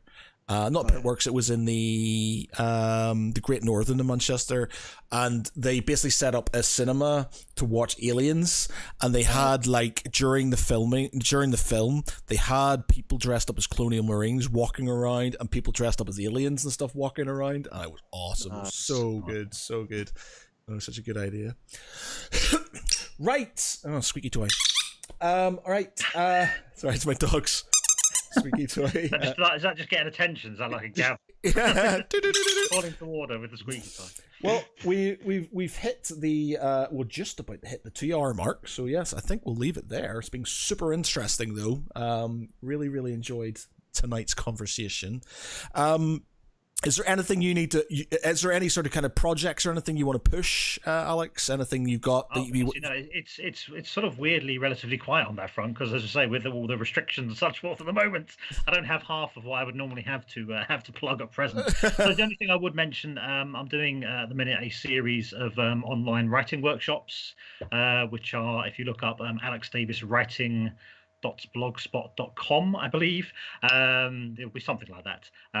Doing a series of kind of pay what you like online workshops. So if you want to find out a bit more about writing on the whole, that's something I'm doing during the strange period we're living through. I've been doing those since about July, and they've been really popular, so going to be keeping those going for a while yet. So that's the only thing I can think of that I have to plug. Thank you very much. Brilliant. Well, thank you very much for your time, man. It was thank you. Thanks for having me. majorly appreciated. For tonight, I've been Matt Geary. With me has been Peter Ray Allison. Stay safe, everyone, and look out for each other. And our guest, Alex Davis. Thank you very much. Thank you for listening, everybody. Night, everybody. Bye.